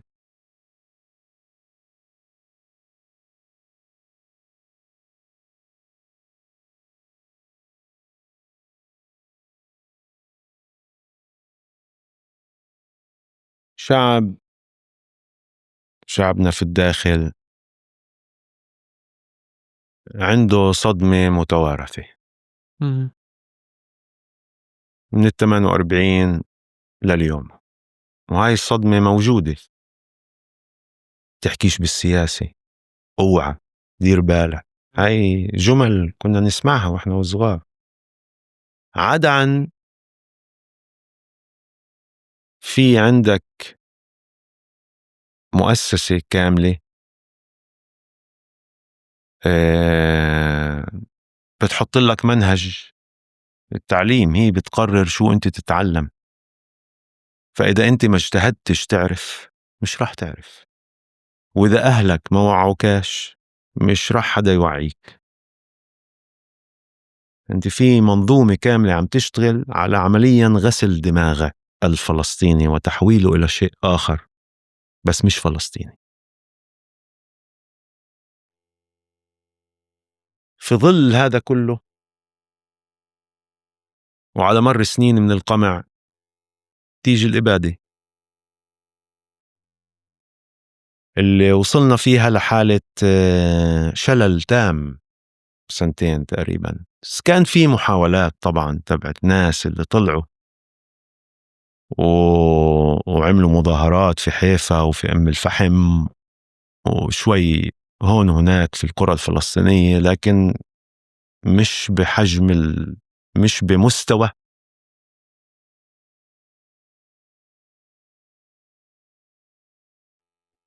احتجاج حتى على يعني احتجاج على مصادرة أرض. لا يعني في ما وصلنا لهذا المستوى، يعني احتجاج على مصادرة أرض يعني أقل. يعني في إبادة عم بتصير في غزة، وما الناس ما طلعت، ما سكرت شارع، ما صرخت، الناس انكبتت بشكل يعني الترهيب كان في كل محل، في كل المؤسسات. تم عسكرة كل المؤسسات الحكومية الإسرائيلية اللي أغلب شعبنا بيشتغل فيها عشان يقدر يعيش، من المؤسسات الطبية للمؤسسات المدنية للمؤسسات القضائية، لإيش ما بدك. كل المؤسسات الحكومية الإسرائيلية تحولت لأذرع لمدينة الإبادة العسكرية في غزة. تم عسكرتها كلها، وتحول الإسرائيلي بعد العبادة، الإسرائيلي العادي يعني المواطن الإسرائيلي العادي، تحول لمخابرات.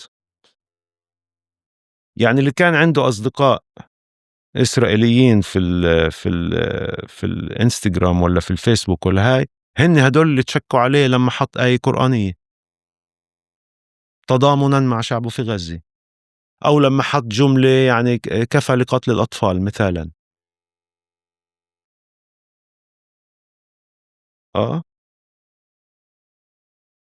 فتحول المجتمع، تم تحويل المجتمع الإسرائيلي لحالة عسكرية مش مش شايفة قدامها، عمياء، آلة عمياء.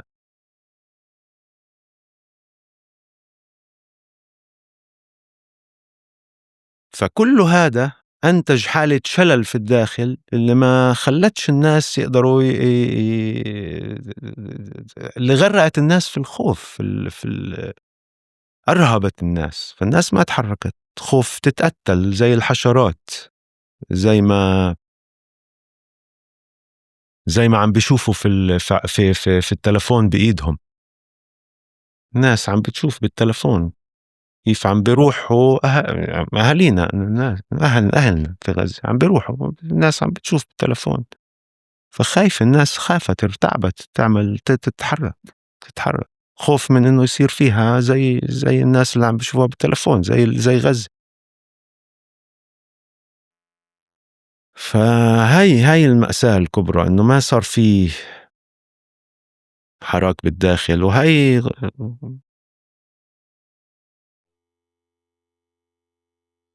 هذا زاد حاولنا، كبت حاولوا أكثر. الناس حاولت، بس ما كان كافي. هذا زاد الكبت اللي كنت تحكي لي عنه يعني أكثر وأكثر، أو ازدادت الأمراض اليوم إذا بنفع نحكي هيك. 100%. وعشان هيك يعني أنا مش متفاجئ إنه في 221 قتيل. مش متفاجئ، ما أنت يعني ما أنت مش قادر ما في يعني خلص غرقانين. هي يعني حالة الشلل يعني اللي فتنا فيها، هاي حالة اللي رح تنتج أكيد، بالتأكيد رح تنتج أمراض يعني بالتأكيد. بس أكتر إشي كمان هروب الناس، هربت. في ناس طلعت برية البلد، وأنا واحد من الناس اللي عم بفكر أطلع برية البلد. بطل فيه، أنا صرت قبل أول مرة بحياتي بفكر عن جد أمسك حالي وأطلع من برية البلد، لأنه خلص تحول المجتمع كله، كل الدولة هاي مش بس تحولت لمدينة إبادة. يعني الجماعة، أنا يعني إذا بدي أكمل أعيش بفلسطين، أنا أول شيء هدول لازم يتحاكموا، لازم يكونوا في السجن. هدول مش لازم يكونوا عايشين حوالي أنا، هدول لازم يكونوا في السجن، لازم يكونوا في السجن. ياخدوهم على جزيرة يا أخي، يعملوا لهم، يجيبوا لهم حيوانات هيك، ويعملوا لهم علاج نفسي يعني من عقدهم التاريخية، ويحلوهم عن رب البشر. يعني مش معقول. ياخدوهم، أنا بقول يعني ياخدوهم من هذا المجتمع الإسرائيلي كله، يحطوه في جزيرة، في شيء جزيرة، ويعملوا له علاج. يعني بفكر هذا ممكن يكون يعني إشي رائع للبشرية، إنه يعالجوه، يعني يجيبوا له حيوانات هيك، حصون وهيك وأشياء، يعملوا له مزارع للخيل وهيك، وخلص يتعالج، يقعد يصفن بحاله، وهي يعالجوه يعني مرضى جماعة ملانين عقد نفسية تاريخية إلها علاقة بعرفش إيش، ما شو مظاهر العقد هذه اللي أنت بتحكي عنها باليوم يوم بحياة ال48؟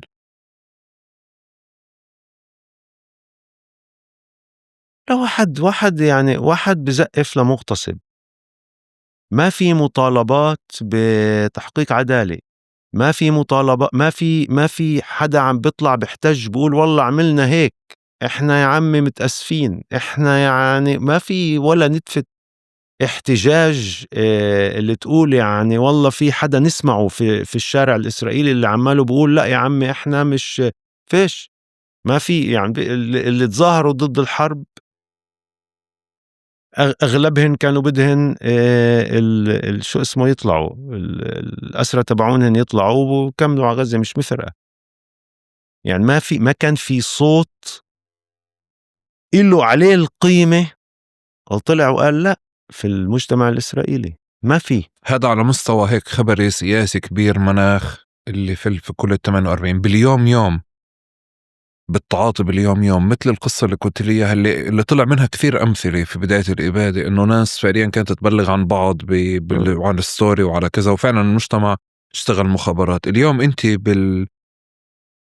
بالمستشفيات، بالمطاعم، بالشوارع، مع الشرطة، مع كذا، في إشي اللي كنت يعني امبارح ما رضيتش أسألك عنه أكثر عشان أسألك عنه اليوم. لما أنت بتقول لي أنا ما عدتش قادر أكون عايش بين المغتصبين وبين بين هادت وبين قتلة أطفال بين قتلة أطفال، كنت شاعر إنك أنت كمان مش بس من باب موقف أخلاقي، إنك أنت كمان صرت خايف على ابني. أنا بخاف على ابني. أنا بكرة واحد شاب من هدول الشباب اللي كانوا يقتلوا في غزة على الشمال وعلى اليمين، لأنه ماخد أوامر يعمل اللي بده إياه، يطخ كل شيء بيتحرك. طب هذا شاب عمره 18 19 20 سنة، حطوه في هالمدينة في الدبابة وقالوا له اشمط، انت معك، انت ملك. ورجع يا أخي على البلد هذا، رجع قاعد في حيفا وفي تل أبيب وفي حوالينا. طب أنا ماشي مع ابني حكى بالعربي، ممكن في عنده الصدمة ويطخ لابني مثلا، أنا شو بضمن لي إنه ما يطخش ابني؟ هذيك المرة كان في شو اسمه بجريدة واحد فايق بالليل مفكر أخوه أخته نخبة، أخوه أخته، مش ولد عربي ماشي بالشارع، أخوه أخته في البيت، فايق بالليل عنده صدمة، فايق بالليل مفكر أخوه أخته نخبة ونازل فيه انخبط.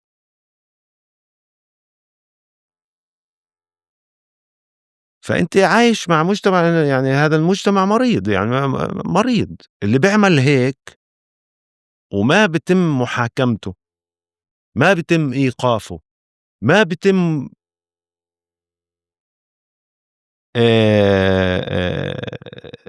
يعني حشره بالزاوية تقول له يا عمي أنت عملت غلط ولازم تدفع حقه وتدفع ثمنه، هذا أكل هوى.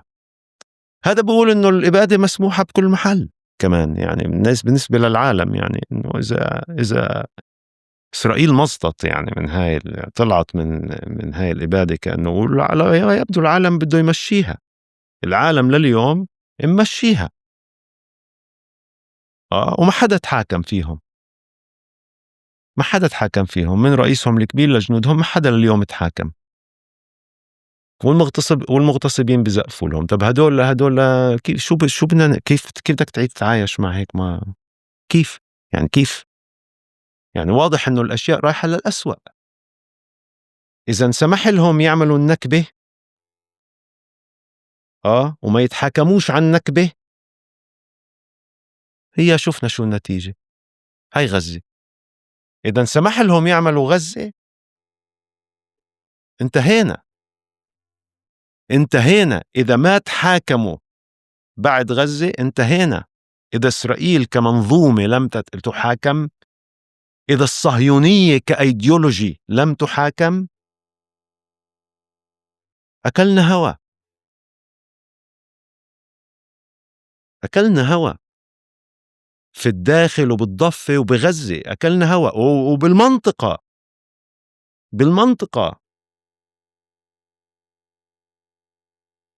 والجماعة يعني مش بخلانين في إنه يحكوا عن أطماعهم يعني في المنطقة، يعني مش بخلانين علينا في المعلومات. لا، اليوم بعدني بسمعه للرئيس تبعهم هذا المجرم الكبير، اليوم بعدني بسمعه بحكي إحنا عم بقرأ كتاب. بسألوه شو بتقرأ؟ بقولهن بقرأ عن كتاب بعرفش إيش، عن كيف اليهود انتصروا على روما، كيف اليهود خسروا الحرب مع روما، والمرة الجاي رح ننتصر. هو بحكي المرة الجاي رح ننتصر على روما. يعني الزلمة عايش في حالة تبعت يعني دولة صغيرة بس تفكير إمبريالي تبع قوة عظمى. يعني إنه إحنا مسيطرين على المنطقة كلها، مسيطرين على شو هذا؟ إيش هذا الخرا؟ يعني إيش هذا المستوى؟ شو هاي مع مين عايشين إحنا؟ يعني مع مين عايشين؟ صالح، بدي أسألك على يعني قبل ما نيجي على المشهد الفني الفلسطيني والمشهد الثقافي الفلسطيني والمشهد السينما الفلسطيني، هيك بدي أدخل بتفاصيل المجتمع. خطر لي أسألك على المجتمع الإسرائيلي، شو ساوى بهاي الإبادة على مستوى السينما الإسرائيلية؟ شو كان دورها؟ هذه النخب اللي كانت موجودة أو اللي هي تشكل المشهد الفني والمشهد السينمائي في إسرائيل، اللي إذا على مدار عامين شفنا كل المؤسسات تمترست في تبني ودعم الإبادة. بعتقد كمان في دور هون بس مش شايفه. آه، تقدر تشاركنا تحكي لنا عنه؟ يعني مش كتير الصراحة متابع المشهد الإسرائيلي، أنا مش كتير متابعه. يعني ما بحضر أخبارهم، كأنه أنا فعليا عازل نفسي مع مجتمعي، يعني في مجتمعي الفلسطيني في الداخل، وبتابع اللي بقدر عليه في مجتمعي، ومشاكلي مع مجتمعي تكفيني. أنا مش بحاجة لمشاكل أخرى. شوف، أنا تكفيني مشاكلي في مجتمعي، وبحاول إنه أرتقي لمستوى جمهورنا الفلسطيني في الداخل فنيا وقدر الإمكان في هذا الظرف. يعني حتى مش متابع على بس كيف مش بيشتغلوا متابع. علينا ضدنا؟ لا مش متابع، لا السينما ولا مسرح ولا أخبارهم ولا شيء، يعني ولا جرايدهم ولا شيء. وهذا إشي سبق الإبادة كنت يعني سبق الإبادة من يعني إمتى؟ من 2008. من 2008 اللي هي يعني آخر مسرحية عمليا بالمسرح الإسرائيلي اللي أنا شاركت فيها ب 2008. يعني أنت مش عملت قطع أو موقف سياسي أخذت 2006 7 8 بهاي السنين، أنت عملت قطع؟ في 2008. يعني لأنه فهمت إنه لا يمكن إنه نعيش في بلادنا بحرية وكرامة دون إبطال مفعول الصهيونية، إبطال مفعولها، إبطالها، يعني إلغاء الصهيونية. يجب أن يتم محاكمة الصهيونية كأيديولوجية عنصرية وأن تلغى. اللي بده يآمن بالصهيونية يآمن، ما هاي بس يعني مش من المفروض الصهيونية يعني يكون تنعكس بأفعال. تقدر تآمن أوكي، ما حدا رح يمحيها من راس حدا، بس كأفعال كفعل صهيوني هذا لازم يعني خلص يتم إبطاله. الفعل الصهيوني يجب أن يتم إبطاله عشان نقدر نعيش مع بعض ونقدر نلاقي طريقة نتصالح ونعيش. طب كيف صارت نظرتك هلأ ما بعد الإبادة؟ أنت عندك موقف مبكر لفترات طويلة، كنت بشوف حتى مقابلات، حوارات، حديثك مع الأصدقاء، كنت لارج مع الناس اللي مش ماخدة هذا الموقف الواضح القطعي. يعني قلت لك ولا ما بعد الإبادة ولا زمن الجاهلية؟ وبعدني لارج صديقي، بعدك لارج. بعدني لارج مع الناس، لأنه لا أنا ما بقدر يعني ما بفرض، ما بحب أفرض رأيي على حدا. لا مش من مكان، كل واحد وضميره، يعني كل واحد وإيش هو بيشوف، وكل واحد يسأل قلبه شو بقول له ويعمل اللي بقلبه. طب مش عارف، أنا بدي أجرب أفكر معك بصوت عالي. أنا يعني كنت كمان أنا بفكر يعني ما عنديش موقف، ما عنديش حكم، وكنت دائما بتجنب دائما كل نقاشات شخصية أو حكم هيك بنزل على فرد. بس بحس إنه ما بعد الإبادة تجاوزنا مرحلة الأبيض والمساحات الرمادية اللي موجودة. خاصة لما شفنا إذا أنت في مشهد مقاطعه، فإحنا شفنا كمان ماكنة الممثلين والفنانين والصناديق وغيرها. كل هذه النقاشات اللي كانت بتلعب ما بين هي جزء من ماكينة الترويج، وحتى الأعمال اللي هي ممكن تكون أعمال مشتركة يعني تم استخدامها بمكان ما عشان يتم تمرير مثلا رسالة على حساب رسالتي، أو يتم تمرير حضور الإسرائيلي على حساب حضور الفلسطيني. فبحس اليوم إنه في إشي اللي أنت كنت دائما بتحكي عنه على مستوى عام كبير، ما بدي أنزل على مستوى الأفراد، صار أوضح وصار أكثر حدة، وصرت انت محتاجين نتعامل معه يا ابيض يا اسود، اكتر من فكرة انه انا بدي اضل العب بالمساحات الرمادية.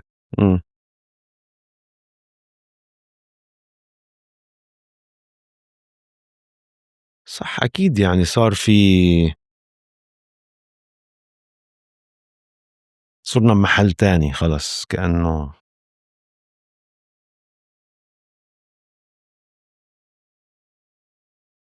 لازم كأنه تتجاوز مرحلة، وصار واجب انه تتجاوز هاي المرحلة تبعت انه الأسئلة هاي تبعت انه هل في إلي دور كفلسطيني في الداخل، عم نحكي على فلسطينية في الداخل، هل في إلي دور كفلسطيني اليوم بالمشهد الفني الإسرائيلي؟ ما في دور. أنا بفكر أحسن دور ممكن تعمله هو إنك تقاطع، ما في دور تاني، ما في. لا هو أصلا ما في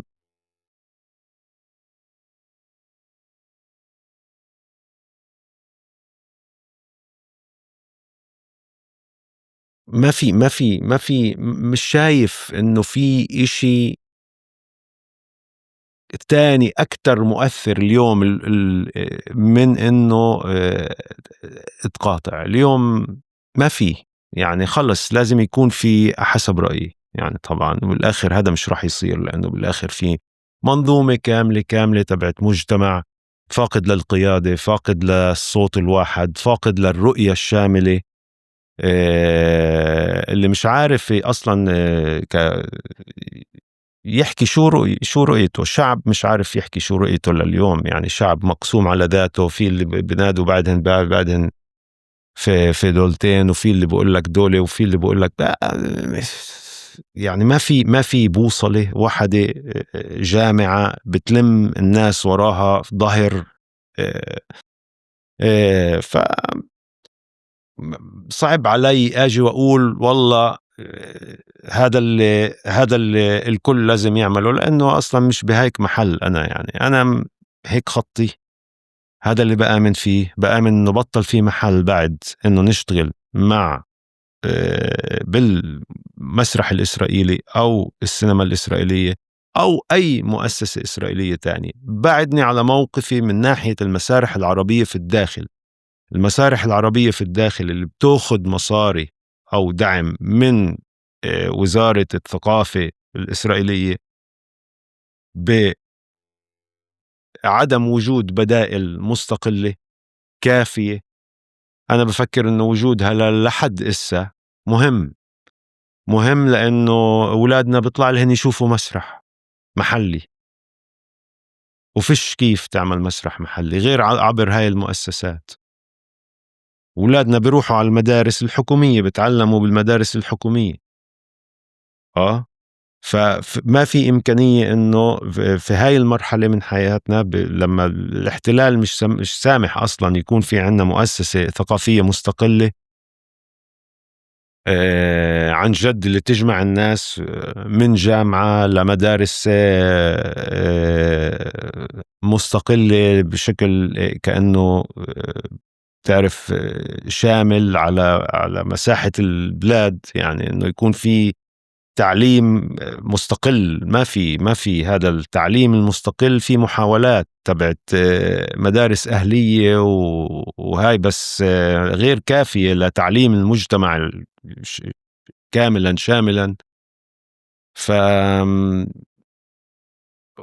فكان بالحري انك تيجي وتطالب بمسرح فلسطيني مثلا في الداخل مستقل، يعني كبير بيجمعنا، يعني مش مسرح خشبي، مسرح صغير. واصلا يعني سكر مسرح خشبي ما ضل، لا ما قدرش يكمل يعني ما في دعم، وما حدا بده يدعم مسارح فلسطينية محلية يعني بالداخل الفلسطيني، لأنه كان وضعنا كبة من جميع النواحي. يعني كمان من ناحية العرب، كمان من ناحية أوروبا اللي ما بيعترفوا فينا إلا في إطار إسرائيل، ومن ناحية العرب لأنه ما بدهم مشاكل مع الكبار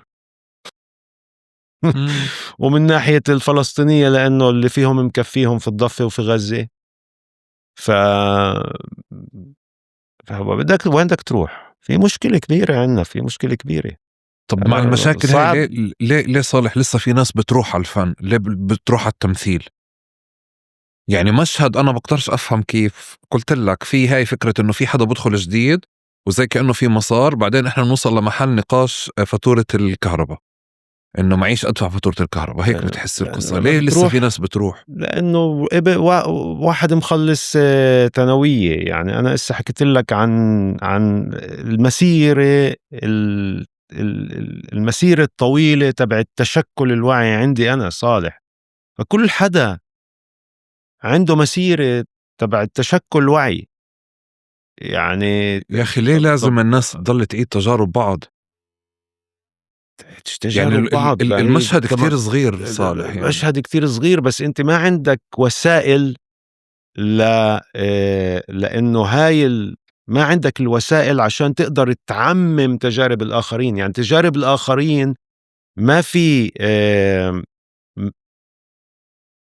ما فيك تعرفها عن جد، لأنه ما في حدا أصلا ما في إمكانية تتابع تجارب الآخرين. يعني أنت لما عندك مخلص ثانوية في كفر ياسيف فرضا، مخلص ثانوية بكفر ياسيف، شو بده يعرفك بصالح بكري وعامر حليحل وعلي سليمان شايف هون تجربة في السينما، شايف هناك على اليوتيوب، بس شو بده يعرفك بالفعل واحد عمره 18 سنة مخلص ثانوية بده يصير ممثل؟ لا، لأنه المشهد اللي أنت بتقوله يعني خاصة مع النقاشات اللي صارت آخر 5 سنين على الصناديق وعلى فوضى وعلى الأعمال وعلى المسلسلات والأفلام، خلت النقاش كتير عام، مش بس على مستوى 48، صار على مستوى فلسطيني وصار على مستوى عربي كمان. فبعتقد إنه عن جد ولا زمن الجاهلية. بس أنا بحس فعليا إنه في نقاش، يعني في إشي زي كأنه لساتنا متعاملين إنه هاي وجهة نظر. يعني مثلا موقفك كان زمان بالنسبة لي موقفك اللي هو منسقف لك عليه لأنه موقف يعني يقدر وهيك. اليوم أنا بتعامل فعليا مش بس نقاش واجب، إنه هو هذا يفترض الموقف الطبيعي، ونقاش إنه طيب أنا بدي معناش مسرح، طب أنا إيش أساوي إذا إسرائيل فعليا مسكر كل المسارح؟ يعني بصف النقاش إنه هو مسرح إسرائيلي. ليه ما إحنا فعليا نوصل للمحل اللي زي ما أنت قلت مثلا في بداية الحوار إنه إذا أنا كنت بشتغل بهذا الشيء ومش قادر أكون أنا بروح أصيد. ليه ما حد يعني ليه دائما النقاش بدي أدفع فاتورة الكهرباء ودفعها هو من خلال نفس المنظومة؟ ليه ما ندفعها من مكان تاني؟ ليه ما حدا بيعمل كارير شيفت بطل يعني بدوش يكمل بهذا الكار؟ شوي غريب الاشي علي. وأنا يعني أنا بتعرف صراحة مش بحس عارف إذا رجعت مش عارف كيف بيقدروا بعد يعني أنا تجربة مش عارف. فوضى إذا هلا بترجع مرة تانية بحس رح نرجع نعمل إعادة لنفس النقاشات. في موسم أول بيطلعوا الناس بقولوا ما كناش عارفين فيه، موسم تاني بتطلع الناس بتقول كذا وكذا وكذا، وبنرجع بنعيد إنتاج ذات النقاشات من أول وجديد. أنا بفكر إنه في دور لقياداتنا في الداخل. قياداتنا في الداخل يعني مش قيادات مبدعة،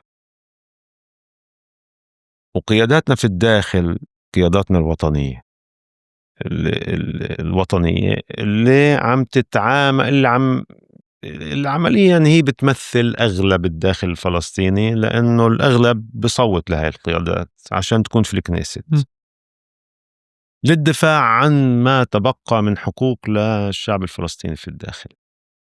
طبعا كله هذا يعني المطالبة بالمساواة وبعرفش ايه وهاي كله أنا بالنسبة لي حكي فاضي، لأنه لا يمكن أنه يكون في مساواة إلا بوجود الشعب، والشعب مش موجود. الشعب نصه مش موجود، فكيف بدك تعمل مساواة؟ أصلا فكرة المساواة يعني هي يعني مش بالضبط يعني قاعدة هون عندي بالمنطق. أصلا منطق لما بتحكي منطق، فكرة المساواة مش موجودة لأنه أغلب الشعب برا وممنوع يرجع. يعني رجع للشعب وبعدين تعال نحكي مساواة. أوكي، هاي فمن هون عمليا كل موضوع الكنيست والوجود بالكنيست كأنه كل النضال من خلال البرلمان الإسرائيلي كله أنا يعني بالنسبة لي يعني ما بيحكي معي ولا بحكيني ولا بعتبره بيمثلني. فهو بيمثل كتير ناس، هذا الخطاب بيمثل كتير ناس.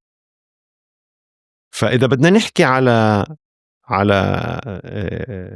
كيف يعني بدك تغير اليوم، يعني مثلا أنا بفكر إنه جزء من الفلسطينيين في الداخل ما زالوا بيشتغلوا مع اللي بلاقوا حالهم أو بلاقوا شريك اللي هو كأنه بتعرف هدول الفنانين الإسرائيليين على ما يبدو، أنا مش كتير جوا يعني ما بعرف كتير، بس هدول الفنانين الإسرائيليين اللي هن على الهامش كأنه تبع الحالة الثقافية الإسرائيلية، وبحاولوا يكونوا صوت الضمير جوية المنظومة الاستعمارية، ومش شايفين أصلا إنه الوجود إنه الصهيونية هي استعمار. يعني هن مش بس إيش ليبراليين ومنفتحين وبحبوا إنه يعني إسرائيل تكون في أفضل حال وديمقراطية يهودية وبدون عنف ومجازر واحتلال للضفة وغزة. هدول الجماعة هدول كأنه بتعرف اللي بيصوت اليوم لتجمع أو للجبهة اللي هي الحزب الشيوعي الإسرائيلي، هدول بيلاقوا حالهم مع هدول، لأنه تقريبا الخطاب يعني مش كتير يختلف. إنه بالآخر الأحزاب الفلسطينية في البرلمان بدها يكون في كأنه شريك إسرائيلي بآمن في هذا الخط تبعها. فمن هذا الباب في كتير فنانين بيشتغلوا بالمسرح الإسرائيلي والسينما الإسرائيلية، لأنه في ناس بتمثلهن قاعدة في القيادات. أنت عشان تيجي تحكي على تغيير مجتمعي بدك تبلش من هون، تبلش من فوق. بس القيادات مش مقتنعة على الأغلب، أو أنا بفكر إنه حتى مش هاممها المشهد الثقافي.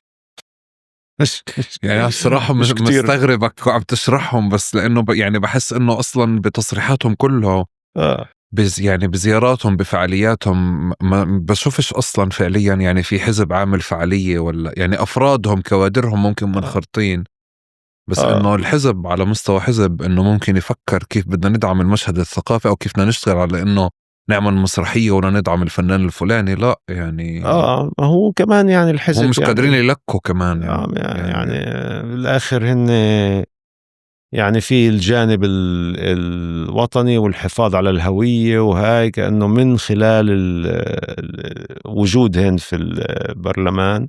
بس هذا أنا برأيي يعني لا يكفي، يعني لا يكفي إنه هذا الهم بإنه الحفاظ على الهوية وإنه إحنا شعب واحد وأبصر إيه هذا لا يكفي. بدك تواجه وعشان تقدر تواجه بدك تطلع، يعني بدك تطلع من السجن هذا طب صالح، مش عارف.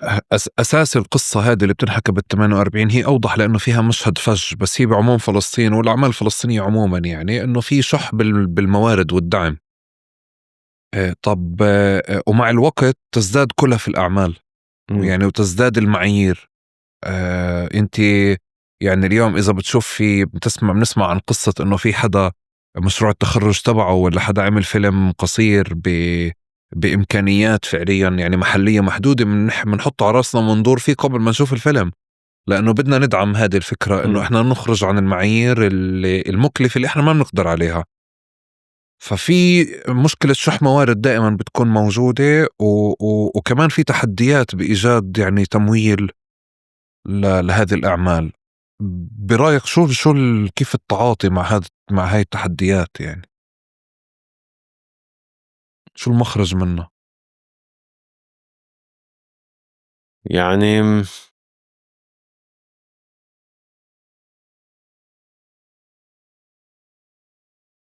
ما فيش مخرج، يعني ما فيش مخرج. هي تحديات وراح تضلها تحديات. ووجودك يعني استقلاليتك هي تحدي بحد ذاته. تجمهرك هو تحدي. يعني واحدة من الأشياء اللي مثلا مسرح الميدان كان يأخذ تمويل من المؤسسة الحاكمة، وزارة المعارف والثقافة الإسرائيلية. طيب بس كان هذا مسرحنا، كنا نجتمع ونعمل اللي إحنا بدنا إياه بلغتنا، وجمهورنا للداخل بيجي من حيفا وبيجي من الناصرة وبيجي من شفا عمر وبيجي من عكا وبيجي بيجي على حيفا يشوف مسرح، لأنه في عم نقدم فحوى، عم نقدم آه، آه، مواد مثيرة لجماهيرنا يشوفوا حالهم ويشوفوا ويفكروا في هالدنيا، في هالواقع اللي موجودين فيه. فكنا كأنه نتناول مسائل اجتماعية سياسية لحدود معينة.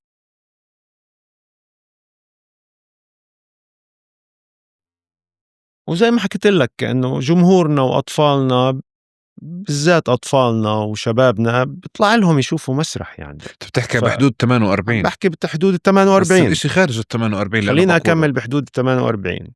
بيطلع لهم شبابنا وأولادنا يشوفوا مسرح. مزبوط. هذا حقهم، تفرجيهم مسرح. وما في عندك أدوات تانية. يعني المسرح الوحيد اللي كان يجمع 300 واحد، أقل من 300 واحد في القاعة، هو مسرح الميدان. سكروا لنا إياه. سكروا لنا إياه ليه؟ لأنه تجرأ أحد المخرجين الشجعان عندنا في الداخل يعمل مسرحية عن وليد دقة، من كتابات وليد دقة. راح جاب كتابات وليد دقة، الزمن الموازي، دراسته، وعمل منها مسرحية. فراحوا سكروا له المسرح.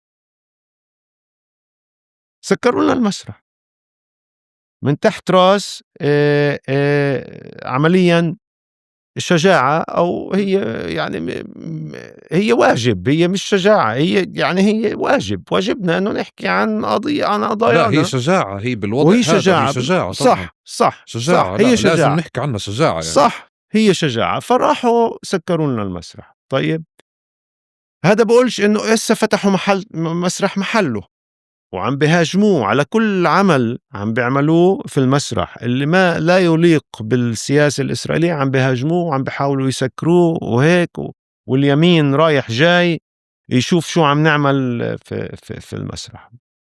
وكمان يعني بتعرف اليمين اليوم مسيطر، يعني مهيمن على مفاصل الدولة كلها، يعني اليمين المتطرف اللي هو يعني بتعرف جماعة المستوطنين مسيطرين هدول لاحقوا الوالد، يعني لاحقوا الوالد 20 سنة على فيلم جنين هن نفسهم هدول المستوطنين،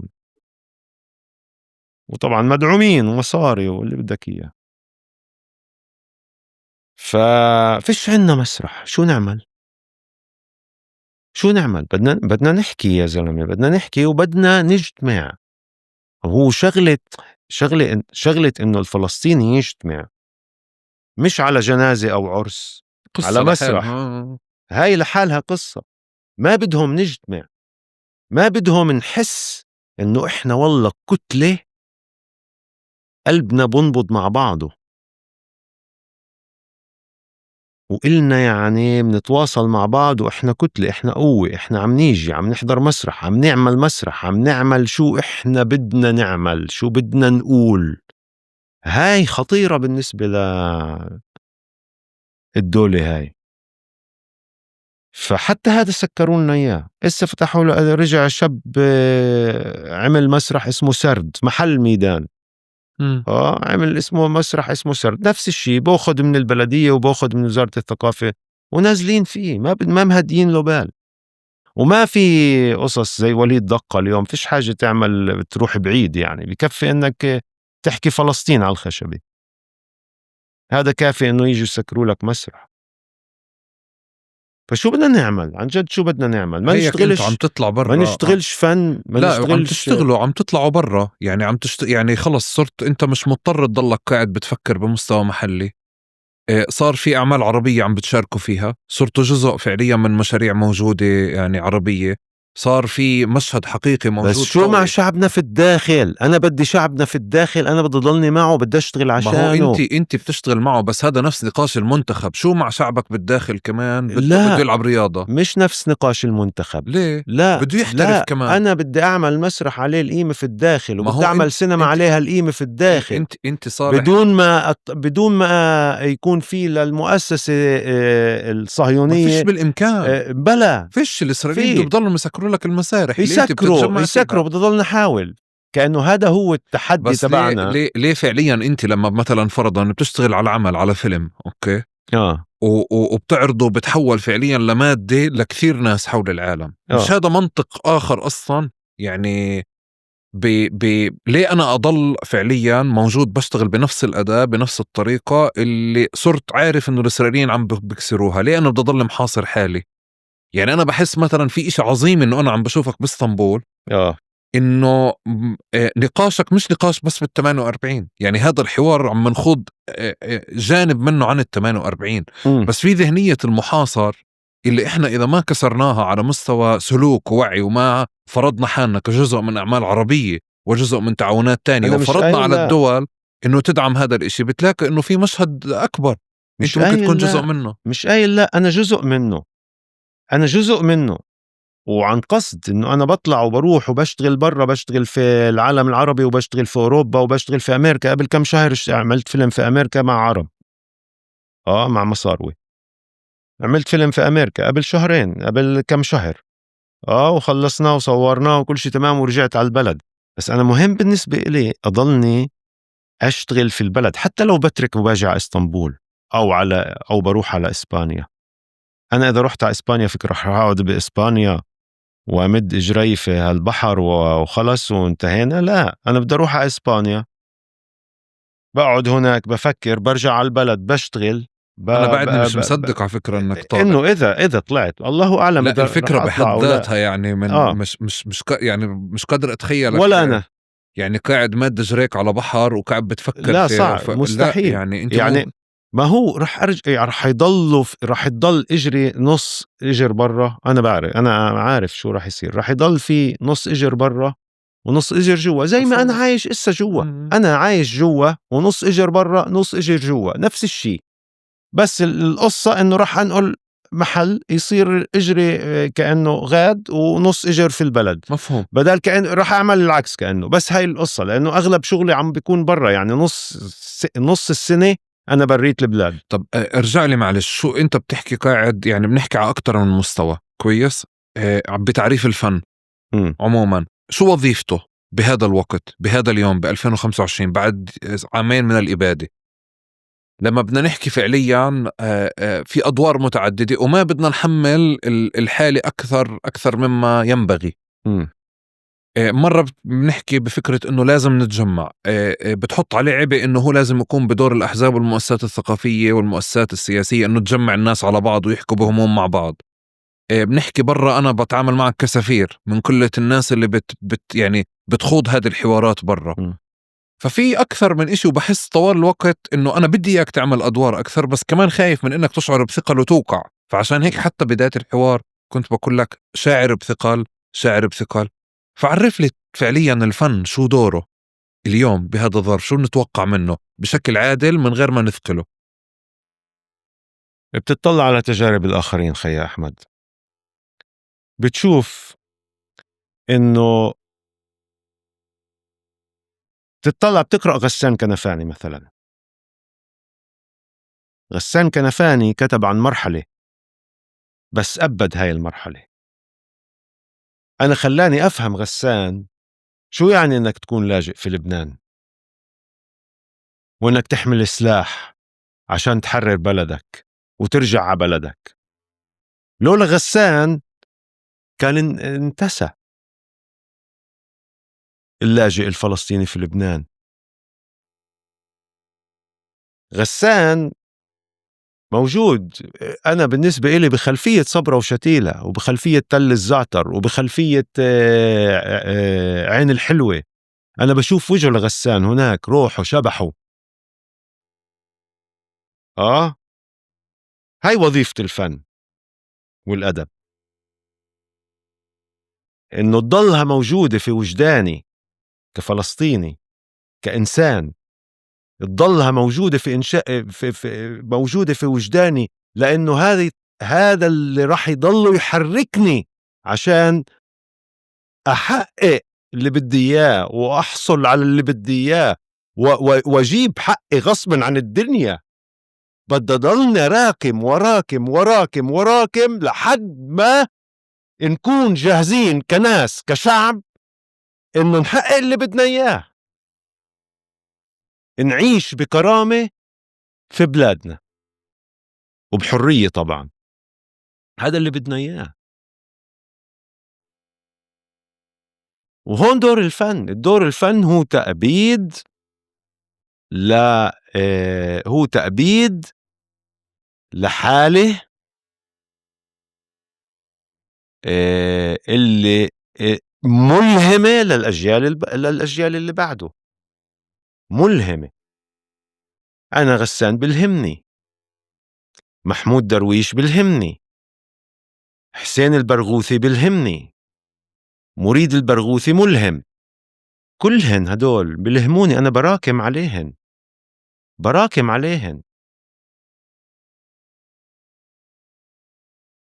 بس غالبية تجارب. الأسماء اللي أنت كنت تحكي عنهم فعليا كتاب كانوا بقضوا وقت عم بكتبوا وبنشروا كتاب. إحنا اليوم عم نحكي على أنماط من العمل العام السائدة، السينما، معين الدراما بسيسو فعليا اللي هي ملايين اليوم وفقا للمعايير اللي موجودة. بدنا ملايين وعندنا شح موارد، فإحنا فعليا كمان يعني أنا فاهم ملايين. أنا عشان أنتج فيلم اليوم مش شرط يكون عندي ملايين، بنفع أنتج فيلم بمصاري قليل.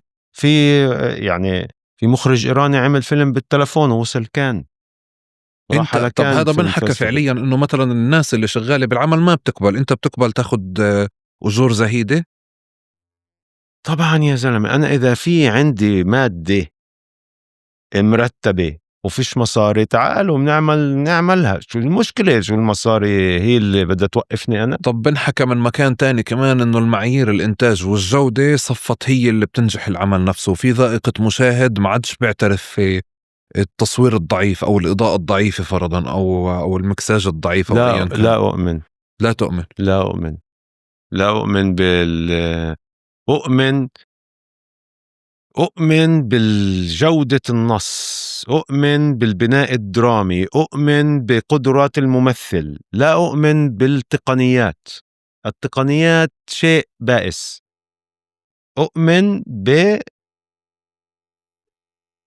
اللي حكيت لك عنهم، الدراما كيف مكتوب، الحوار كيف مكتوب، الممثلين اللي عم بيعملوا هذا الحوار، المخرج، المصور، ولو كان بأبخس الإمكانيات، ولو كان على تلفون. مش عارف صراحة. أنا هيك بفكر. أنا بفكر تؤمن بس نظريا، لأنه بتعرف هذا أنا زيك يعني يعني أحكي لك مثلا قصة تقارب. أنت شايف هاي الجلسة؟ أنا كنت زمان كتير مستسهل فكرة إنه رتبته أقرب للزيرو كوست عشان أقدر أستمر وأكمل. عملنا الحوارات عن بعد كانت من خلال الزوم. أيوة. لما صارت فعليا حالة يعني إذا بنفع بين قوسين نقول ثورة البودكاست العربي، غيرت من ذائقة المشاهد. أنا تحولت فعليا على مستوى بصري وسمعي على هامش المشهد كله. وإنت لما حدا بيجي بحضرك أو بسمعك بشعرش إنه هو معك بالكامل، لأنه تعود على جودة أعلى. نفس الإشي قاعد بصير عندكم. حلو. يعني لسه عندكم أكثر في حد معين من الجودة، يعني بينفعش تيجي يعني في حد معين، يعني في حد معين من الجودة، في حد معين. يعني مثلا بتعلق كيف يعني متى ما يعني فتحنا ملف إذا الجودة، كان الصوت مش واضح مثلا وعم تحكي نص مهيب يعني مكتوب رائع والصوت مش واضح، مش قادر تفهم شو الصوت، طبعا بده يروح عليك المشهد. فاهم كيف؟ إذا كانت الصورة مغبشة أو مش واضحة أو كمان بده يروح على الإفاقة. كأنه في حد معين من الأشياء اللي بتقدر تعملها اللي تحافظ كمان على الذائقة بس كمان على الجودة. يعني إنه مش ضروري، أنا عم بقول إنه مش ضروري. يعني اليوم مثلا فيلم يعني بنفع تنتج أفلام اللي هي أقل تكلفة. يعني مش ضروري تروح على فيلم تاريخي، مش ضروري تروح على فيلم مكلف. يعني فكر كيف لما بدك تعمل سينما بدك تفكر بالموجود وتعمل من خلال الموجود. يعني أنا عندي أنا بقدر أعمل فيلم 300,000، بلاش ما أعمله بمليونين. فكيف بعمله ب300,000؟ بدي أكتب سيناريو اللي يعني أقدر أعمله ب300,000. فبدي أفكر بالدراما، بدي أفكر بطريقة اللي أقدر أنتج أعمال ذات جودة بدون بتكونش مكلفة. يعني بدك تلاقي طرق، بدك تلاقي أساليب للتحايل على الواقع اللي أنت موجود فيه. بهذا السياق المسرح أقل كلفة من الأفلام؟ أقل كلفة، نعم بكتير أقل كلفة. ممكن يكون هذا مدخل. يعني سمعتك كثير بتحكي عن فكرة هسا عم تكتب أو كتبت فعليا أنت مسرحية. أنا عم بكتب بس وأنا سمعت فعليا هلأ إحنا هون لما بدنا نجيب مثلا بدنا نعرض فيلم ولا بدنا يعني بحس حركة المسرح كتير أسهل. ففرضا مثلا مسرحية طه بنفع نحكي مع عامر ونقول له عامر إحنا بدنا نعرضها هون. فقعدت أفكر إنه الكلف تبعت المسرح بس ما كنتش بتأكد، عشان هيك بسألك يعني إنه كلفته ممكن تكون أقل وممكن تكون هي كمان مخرج من الأزمة اللي عامر حليحل مثال. عامر حليحل يعني عم بعمل مسرحيات وحيد من طه، صار عامل يمكن 4 مسرحيات وحيد. ليش عامر عم بيعمل مسرحيات وحيد؟ هل لأنه هو عن جد؟ هذا سؤال بنفع نسأله، يعني تسأله لعامر طبعا. بس أنا بفكر إنه كمان هي جزء من الأزمة اللي إحنا موجودين فيها. يعني لو عامر موجود في محل اللي بيقدر يوقف عقبال جمهور في مسرح اللي قدامه فيه 3000 مشاهد، اللي هاي حالة إحنا محرومين منها طبعا كممثلين وكجمهور. إحنا محرومين يكون عندنا قاعة فيها 2000 مشاهد بيجي يشوفوا مسرح. محرومين. فما عندنا هاي الإمكانيات، فصفى إنه ما عندنا مسرح، ما عندنا هيك. فصفى إنه عامر عم ببحث كيف يعمل مسرح جويت الواقع اللي إحنا موجودين فيه. فصفى إنه المسرح الوحيد هو أقل تكلفة وأسهل وبتقدر تحكي اللي بدك إياه. فصفى إنه بس هذا كمان يعني المسرح الوحيد مش أول يعني عامر ما يعني هو استمرارية طبعا. لأعمال أخرى في المشهد الفلسطيني اللي بلشوا مع المتشائل وامتد فيما بعد لمسرحيات وحيد. يعني صارت حالة حتى في العالم العربي كله، لأنه عن جد المسرح عم بعاني من ناحية مادية في كل العالم العربي، بس خصوصا في فلسطين. فأنت بدك تلاقي الحلول، بدك تلاقي الحلول كمبدع. أنت وظيفتك تلاقي الحلول لأنك مبدع. انت الفنان، انت بدك تلاقي الحلول في الواقع اللي انت موجود فيه. كيف بدك تخلق حلول؟ كيف بدك تطلع تخترق الحالة اللي انت موجود فيها لحالة اللي تقدر تعبر فيها عن اللي بدك اياه بدون ما تحط حالك في مأزق مادي مثلا، انه يعني كيف بدي اعمل اللي بدي اعمله. فكلها هي قصص يعني. بس انا بدي ارجع للنقطة المهمة والاساسية اللي هي لازم نضلنا نشتغل في البلد طالما احنا قادرين نشتغل في البلد. طالما قادرين نشتغل في البلد لازم نضلنا نشتغل في البلد. يعني هذا مهم طبعا طبعا لبقائنا، مهم طبعا طبعا. لصمودنا، مهم لكل شيء. يعني مهم لأطفالنا، مهم لأهالينا.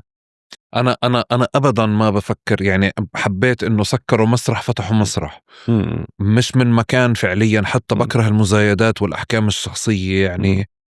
واذا حدا برجع بذكرني بموقف سابق، انا فعليا كنت ماخذ موقف ولا حاكم على شخص ولا على حالي من باب ممكن يفهم مزايدة مباشرة، بعتذر عليه يعني. لأنه في إشي أنت بتصير تشوفه إنه باليوم يوم حالة الاستمرارية هاي هي اللي قاعدة بتراكم، م- وأنت المفروض تضلك محافظ على حيزك وعلى مكانك طوال الوقت يعني. بس كمان صرت أحس إنه أنت بتصير محصور بإنك بدك مسرح بس. م.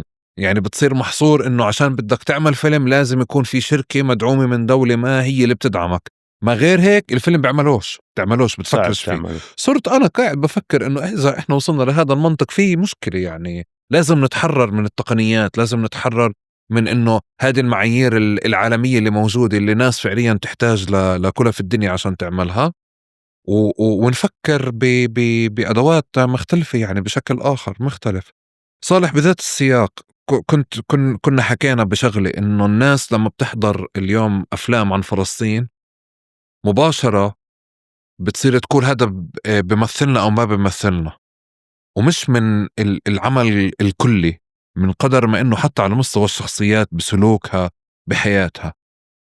في ادعاء بقول أنا أحيانا بفكره، يعني بتبناه، إنه إحنا ما في عنا ثقافة سينما.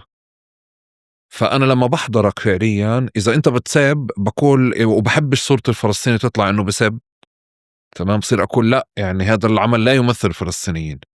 فجزء من أصلا محاكمتنا للأعمال هي مش محاكمة فنية ولا محاكمة نقدية ولا سياسية، محاكمة طالعة كمان من إنه إحنا ما عندنا هذه الثقافة الواسعة، وأي عمل بيطلع ينافي الصورة اللي إحنا بنحبها على المهووسين فيها على تقديم الفلسطيني والفلسطينية، يعني منهاجمه. بتفكر فعليا إنه وانت قاعد بتشتغل بالأعمال لما بجيلك بتقيم العمل، أكيد في سطوة جمهور فلسطيني موجودة وحاضرة، وأكيد لأنه في هيك غياب مرجعيات سياسية اللي ممكن تقول لك هذا عمل صح أو لا، فهذا كمان بحط عبء عليه. بس كمان بحسكم مقيدين بفكرة إنه أقل إبداع أكثر توثيق للواقع اللي موجود، والحدا اللي بيطلع برا الصندوق شوي بده يعمل فيلم رعب مثلا فلسطيني مباشرة بنقال إحنا مش محتاجين نعمل هذا المستوى من الإبداع، لأنه الواقع عنا فيه ما يكفي من القصص لأنه نحكي عنه.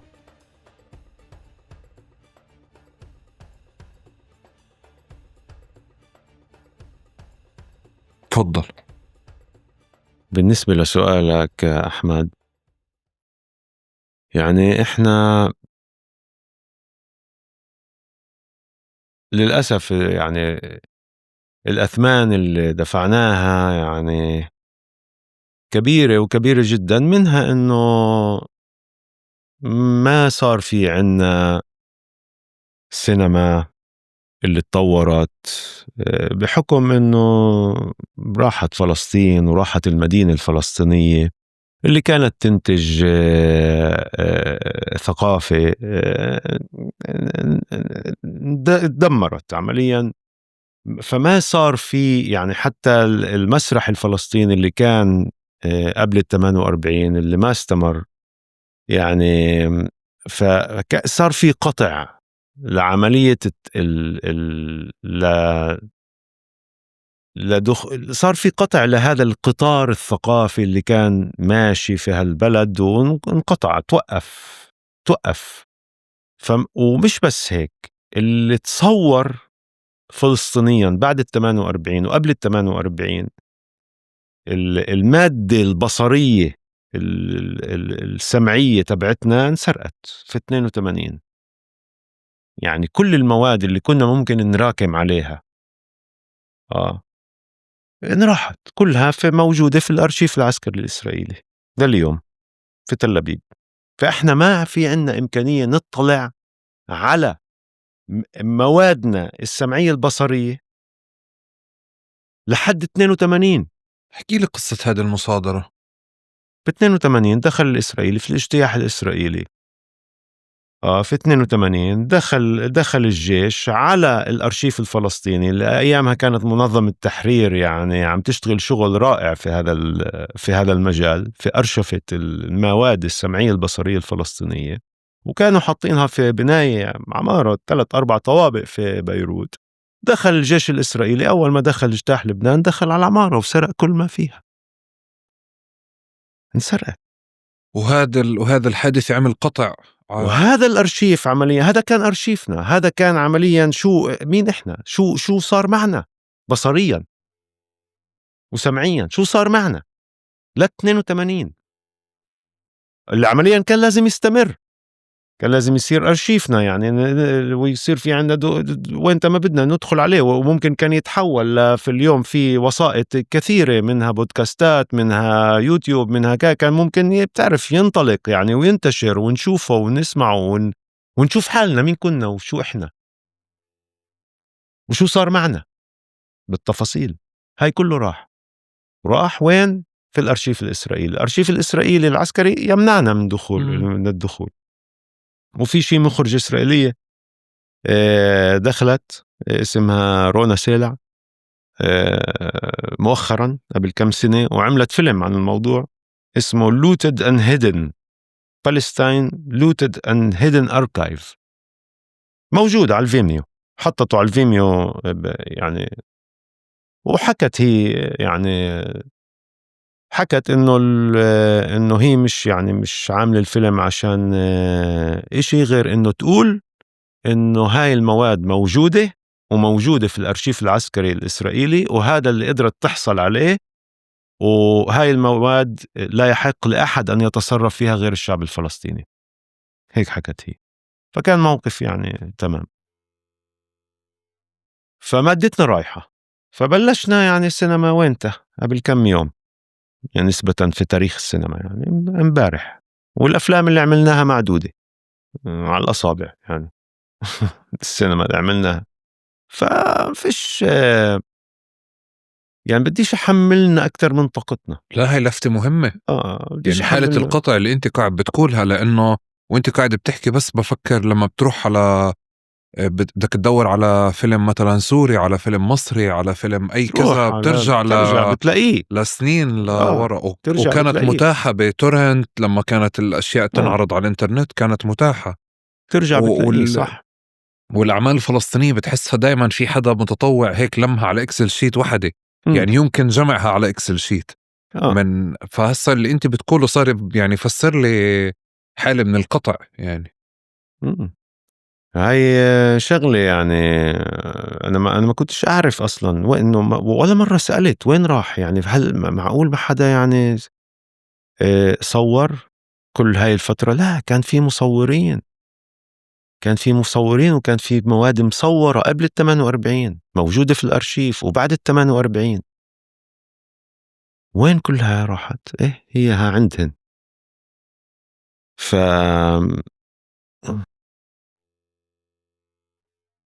فقديش يعني شو ممكن نعمل؟ إحنا عم نراكم وعم نتعلم من بعض، وعم نتعلم من تجارب بعض. حلو. عم بشوف سينما يعني اللي عم تعجبني، عم بيعجبني الشغل. في شباب يعني مثلا عرب وطرزان، عندك مها الحاج، عندك في كم حدا عم بيطلعوا جداد يعني عم بيعملوا سينما، صار عندهن يعني أشياء. والله في عم بصير في بناء جميل. ماري جاسر طبعا، بس عم بحكي الجداد اللي بلشوا يعني مؤخرا يعملوا. كتير حلو، كتير يعني مشجع. آه، آه، رشح لنا عمل فلسطيني بتحبه، تحس لازم كل الفلسطيني يحضره.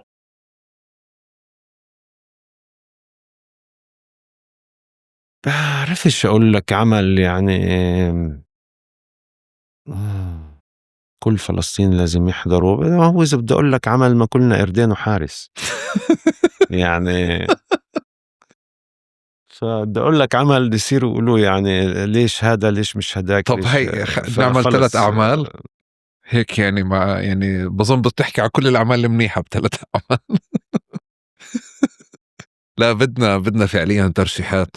طلع أنا كنت يعني بشوف يعني إذا أنا اليوم صالح بدي أشوف السينما الفلسطينية كمان مرة، شو بشوف كل أفلام أن ماري.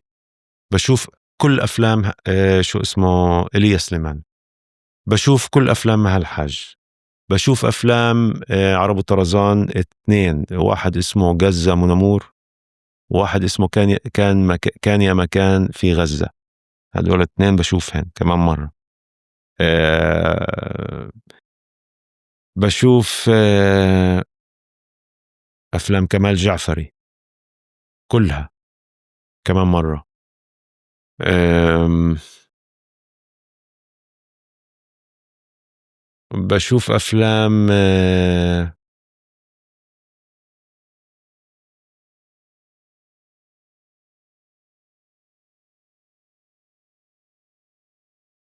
خلصوا.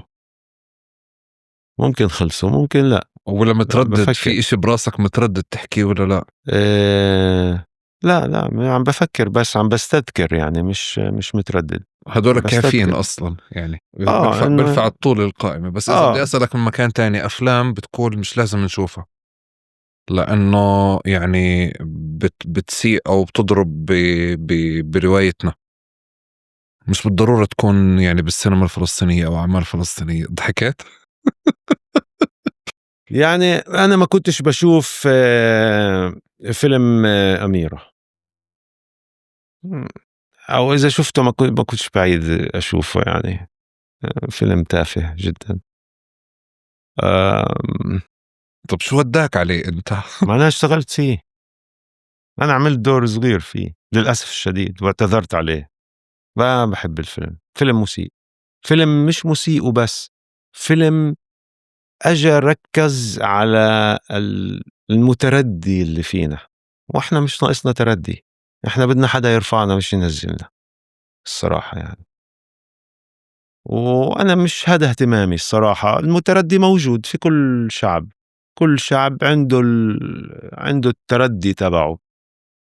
كل شعب، ما في شعب يعني مجموعة ملائكة ومبدعين. كل شعب عنده الجانب المتردي تبعه، أو الجانب المظلم تبعه، أو الجانب ال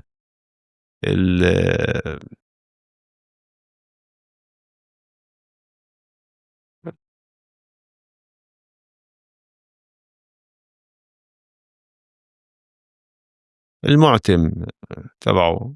كل شعب. فكمان احنا شعب، واحنا شعب تحت احتلال مش زي اي شعب بس تاني. شو معيارك لرفض هذا الفيلم؟ التركيز على التردي. شو ال يعني ال التردي؟ كل مجتمعات فيها أشياء منيحة وأشياء بس قاسية. هو كأنه رايح على التردي من محل تبع نقد للمجتمع. ها. فكأنه يعني حل عني، مش ناقصني يعني، مش ناقصني. أخي حررني من الاحتلال واعمل اللي بدك إياه. بتعرف لا شو، ما حدا أنا يعني ما حدا جاي عليك، تعال حررني من الاحتلال. هذا نقاش يعني، بس أنا بظن الخطير في الموضوع تحديدا إنه في قضية حساسة جدا بسردها فلسطينيا آه حتى آه داخليا، آه آه. والناس يعني أصحاب القضية بيحكوها بالإبرة والخيط، وأنت تجرأت على إنك يعني تفتح مخيلتك، وشيء تاني إنك تتبنى روايات شارع أو روايات يعني مخيلات أو غيرها أو غرياتها، وفي لإلها عائد يعني أثر سلبي على أصحاب القضايا المتعددة إمم. اللي هم السيدات تحديدا يعني.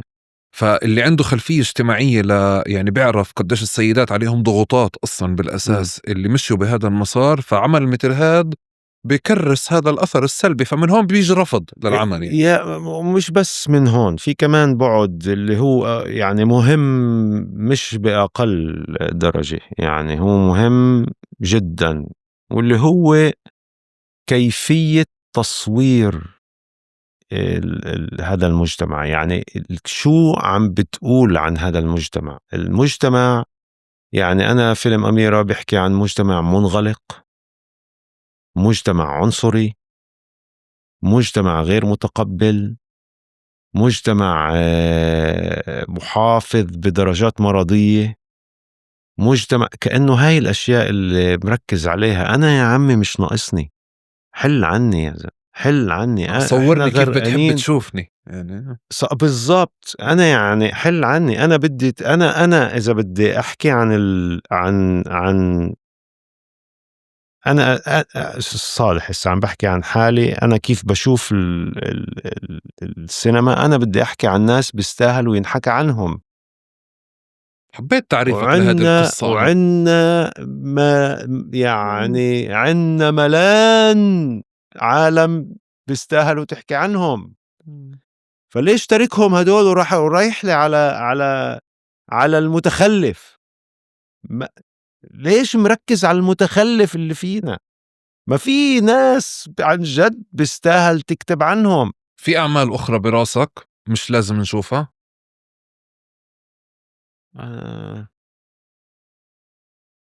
إيش إنه شو مش لازم تشوفها بقى فيش أنا مش هون، يعني مش هون آجي أقول لك يعني لا شو لازم وشو مش لا أنا لازم يعني. فعليا عندي هسه بدي أعطيك ده كلك، لا عندي 30 أنا باحكي ساعة. عن حالي، أنا ماشي، ما أنت باحكي عم عن تحكي حالي. لإلي. أنا باقول لا إنه أنا بتحكي يعني مع هذا أحمد الفيلم صاحبك. هذا الفيلم أنا مشتغل فيه، آه. أنا اعتذرت عليه، آه. وأنا ما بانصحش حدا يشوفه لإنه يعني حرام على وقتكم، مش إنه لازم ما تشوفوهوش إلا إذا يعني مش بفرقة معك وقتك وعندك وقت شوفه من زيادة باب فضول تعرف شو اللي وبدك مش لازم تشوفه. فشوف يعني أنا مش بتعرف فيش هون بتعرف. فاهم. أنا أصلًا ضد المقاطعة تبعة الفيلم. أنا كنت ضد المقاطعة، مقاطعة الفيلم. أنا ضد مقاطعة أي فيلم فلسطيني، ضد. بدك ما بينفع ما بينفع يعني ما بينفع تقاطع سينما. يعني اليوم لمّا بتيجي بتقول قاطعوا الفيلم الناس بدها تشوفه. هاي واحدة. 2 إنه ليه يا أخي؟ خلّي الناس تشوف وهي تقرر، وخلّي الناس تشوف وتسب كمان على اللي عملوا الفيلم وعلى اللي اشتغلوا بالفيلم وعلى مين ما بدك. في أسباب كافية. آه. يعني خلّيها الناس تشوف، وأنا بالومش الناس. طيب هلا في كمان قبل فترة فيلم هلا اللي هو عن مسافر يطا، اللي هو في باسل عدرا وإسرائيلي تاني موجود، وصار عليه جدل. أول ما أنت سمعت القصة أو قبل ما تشوف الفيلم شو إجاك شعور؟ لك إذا كان عندك موقف مسبق أو شعور مسبق يعني. آآ ما عجبني شو اسمه هذا، ما عجبني خطابهم شو اسمه. قبل ما تشوف ولا بعد ما شفت؟ لا شُفت خطابهم بالأوسكار، ها. ما عجبني. انبسطت إنه في حدا فلسطيني واصل على الأوسكار. هذا كأنه أول إحساس تبعي إنه في شاب فلسطيني وصل على الأوسكار، يعني في محل تبع إنه يعني وصل شاب من مسافر يطّا وصل على الأوسكار. كيّفت، انبسطت. بعدين ما عجبني خطاب هداك التاني، ما عجبني خطابه. فيه إشي هيك مش واضح. بعدين بعدين حضرت الفيلم لأنه شُفت كتير قصص عليه وهاي، قُلت بدي أفهم شو يعني حضرت الفيلم بصراحة يعني أول إشي حبيت بحكي لك على اللي حبيته. حبيت أشوف مسافر يطا. أنا ما كنت في مسافر يطا وما شفتها. حبيت أشوف الناس في مسافر يطا والقصص الموجودة. في قصص اللي يعني منيح أعرفها ومنيح أسمعها وأشوفها عن أهل بلدي وأهل مسافر يطا شو عم بمروا. اللي أزعجني بالفيلم كتير إنه كأنه المشكلة بالاحتلال هو الفصل بين الإسرائيلي والفلسطيني. بس المشكلة بالاحتلال بالأساس هي الفصل الفلسطيني عن الفلسطيني. أنا بهيك رأيي. مشكلة الأساس هي بفصلنا إحنا عن بعض، مش فصل بس الإسرائيلي عن الفلسطيني. هي مش هاي وظيفة مش هاي يعني المأساة تبعتنا مع الاحتلال. المأساة تبعتنا مع الاحتلال إنه إحنا مش قادرين نشوف بعض، مش قادرين نكون مع بعض، مش قادرين نتواصل مع بعض عشان نقدر نخلق حالة تكاملية تبعت شعب اللي نقدر يعني نعبر عن نفسنا بطرق مختلفة بالإنتاج، نلهم بعض بالإنتاج. الإنتاج الثقافي، الإنتاج الصناعي، الإنتاج اللي بدك إياه. أي إنتاج إذا ما كان في تكافل مجتمعي وتواصل مجتمعي كل الإنتاج رح يضرب بكل أبعاده وكل وسائطه. بس بجانب منه هذه القصة تبعت إنه مشكلة الاحتلال إنه كان بهدم في مسافر يطا ومش مخليهم يتنفسوا ولا يشتغلوا. بجانب منه إنه قصدك إنه هداك كان في مش في بير السبع ومش عارف يروح على يعني أو باسل مش عارف يروح على بير السبع يعني. فهي فكرة إنه جانب من جوانب إشكاليات الاحتلال يعني. يعني هاي بالضبط. يعني أنا أثار يعني عصبني إنه مثلا كل الموضوع صفى إنه باسل مش قادر يروح يشوف صديقه يوفال في بير السبع. طيب يا أخي ما هي بلدك بير السبع قبل ما يكون يوفال صديقك. بلدك بير السبع، أنت مش قادر تنزل على بلدك.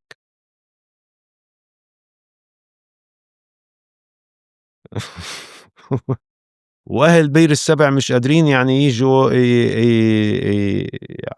على عندك يعني بسهولة. يعني أنت أصلا في الضفة مش قادر تمشي يعني زي البشر، مش قادر تتحرك زي الناس في الضفة لحالها. بس هذا المزج ما بين إسرائيل وفلسطيني كيف شعورك اتجاهه كان؟ حتى لو إنه يعني بيحاول يعمل يلاقي أرضية مشتركة. طبعا يعني صار عليه تلقى الكثير من النقد، بس أنت كيف شعورك لما بتشوفه؟ بحس إنه بعيد، يعني بعيد كل البعد عن آم،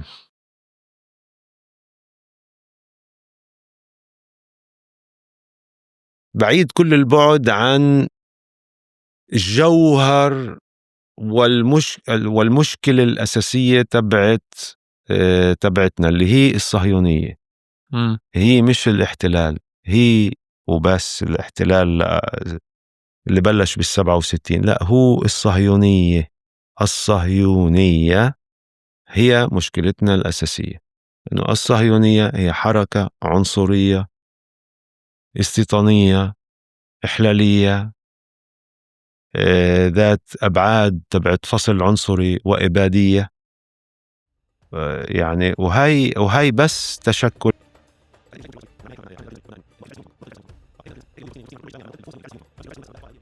فإذا أنت مش جاي تقول بشكل واضح وصريح إنه يا عمي هاي إحنا بدنا عشان نقدر نحل المسألة بدنا نوقف الفعل الصهيوني في المنطقة، نبطل الفعل الصهيوني في المنطقة. هيك بنقدر نحل المسألة. هيك اليهودي والفلسطيني مع كله بعيش بسلام ووئام لما نبطل المفهوم الصهيوني، الفعل الصهيوني في المنطقة. ما بصير، لأنه الفعل الصهيوني مؤسس على مبدأ الحفاظ على أغلبية يهودية في فلسطين. ولا يمكن إحلال أي نوع من أنواع السلام العادل والحياة الكريمة للعرب وللفلسطينيين ولليهود اللي عايشين في فلسطين دون إبطال الفعل الصهيوني في الأرض. فيلم صالح فخور جدا انك انت كنت جزء منه.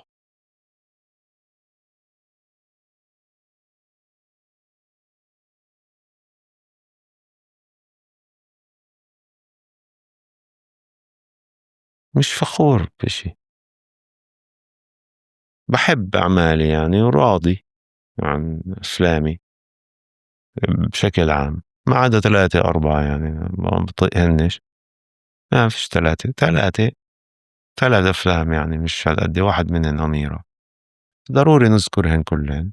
هلا بنجي لهن بس بس لا لا مش ضروري، مش ضروري، بس كأنه راضي أنا يعني بالمجمل بس شو اذا راضي بدنا عن نعيد صياغة أعمالي. السؤال، ما في اكثر اكتفاء، رضا، اكثر عمل راضي عنه؟ ما في اكتفاء، مش اكتفاء، مش نقاش اكتفاء، ما في بتشعر فعليا انه هذا العمل انت مبسوط انك ما في عملته؟ ما في ما في. لا، أنا مبسوط فيهن كلهن، يعني راضي عنهن كلهن. ليه؟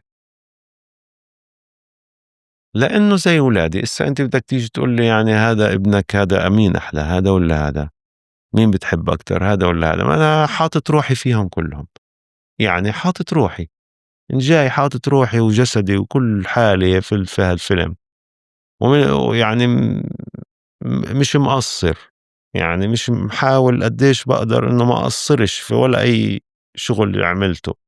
فليش أجي أقول لك إسا يعني هذا أحسن وهذا مش أحسن؟ ما أنا حاطط لا روح. بس مش نقاشي احسن، كمان هيك في اشي انساني لذيذ انت قاعد بتهرب منه، لا في بالك في عمل. لا ما في. والله. لا والله ما في، راضي عنهم. وهذا المثال تبع انك انت بتقول لي زي ولادي، فعلا هيك بتشعره؟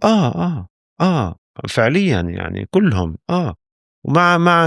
يعني في كم واحد معاق بس بحبهم نفس الشيء. اه واو. عشان هيك بدكش تسميهم كلهم. عشان هيك بدكش تسميهم كلهم يعني. يا زلمة عاق.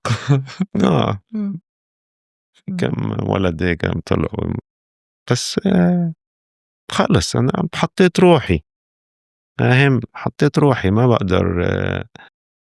كمان يعني بتعرف بالآخر كمان الفيلم هو مش بس فيلم، هو ناس اشتغلت معها، هو زملاء، هو أحباء، هو ناس انت بدك تدعمها مش بدك هاي. وبكفينا كمان احنا يعني تفرقة وأسباب للتفرقة. يعني لما بتيجي بترفع من فيلم وبتنسى الباقي، فكأنه انت بتيجي وبتوسع هذا الشروخ هاي الموجودة أصلا يعني.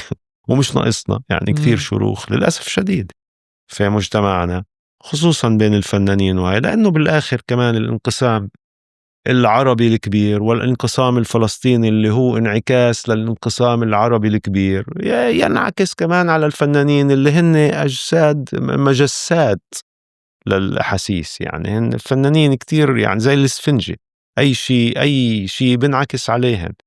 فكان بالحري انقسام وطني كبير وانقسام عربي أكبر وانقسام إسلامي أكبر وأكبر، فكل هذا بنعكس علينا، فمش ناقصنا شروخات. طب بدي أعيد صياغة إشي بمكان تاني، يعني أسباب لرفض نصوص.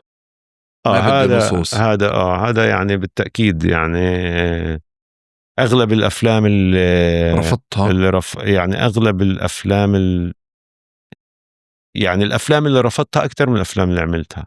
أعطيني أسباب استحضر براسك يعني. أسباب فنية بالأول يعني وسياسية. يعني أسباب سياسية وفنية. أحيانا الفيلم يعني من ناحية سياسية بيكون يعني مش بطال، بس فنيا كيف مكتوب يعني لا، يعني ما في دراما. يعني الدراما مبتذلة متكلفة، ما بتحسهاش طالعة سلسة، بتحس الحوارات مقحمة، المعلومات مقحمة إقحام، ما بتطلع بشكل سلس وعفوي وتلقائي من جوية النص. عملية بناء الشخصيات والعلاقات والقصة كلياتها محبوكة بخلطة غريبة عجيبة من سلطة مش مفهوم شكلها، يعني بتطلع مسخ على الآخر. فهيك أشياء يعني كله هذا عزبالة. ومن ناحية سياسية طبعا، لأنه بتقدرش تيجي يعني كنا نحكي إنه يعني اليوم حتى بالأساس كمان بعد الإبادة كيف يعني بدك تساوم على أشياء أنت بتآمن فيها يعني بتعرف بصير صعب كتير. عموميات عم تحكي سياسيا، بنفع تعطيني أسباب؟ مثلا في عمل في راسك إكس كان السبب كذا. ما هو بنرجع للمسألة اللي حكينا عليها قبل، بالآخر هدول الناس اللي بعتوا لك نص هدول ناس، وهدول ناس يعني جزء منهم معروف. فإذا بدي أقول هاي بدي أقول اسم وبدي أقول والله أنا ما رفضت لأنه هيك أنا لفتني عم بسألك يعني من الإشي لأنه لفتني حكيت أنت في يعني واحدة من بحكي لك المقابلات مثلا على أشياء مثلا جيمس بوند بعتوا لي مرة أعمل هاي لجيمس بوند أوديشن، ودور روسي إرهابي روسي. قلت إرهابي روسي معلش يعني مش عربي بلكي يعني عملنا لنا قرشين يعني شغل. فجيت قريت عن البرودكشن، طلع إنه الممولين الفيلم، جزء من ممولين الفيلم هن شركات أسلحة إسرائيلية، فرفضت على المحل. ليه بيعملوا فيلم؟ لأنه بدهن يروجوا لسلاحهم جديد، زي ما بيعملوا أفلام وبيعملوا ألعاب فيديو جيمز، ألعاب الفيديو كمان فيها ترويج للأسلحة، مش بس إسرائيلية كمان أمريكية. فكل هاي قصص اللي يعني أنا برفضها، برفض أشتغل فيها. مثال آخر قصص تبعت أفلام أمريكان جايين ينجوا المنطقة من الإرهاب مثلا، هاي كلها صعب أبلعها يعني، فاهم؟ في إشي ممكن يتطلب الدور ترفض تعمله؟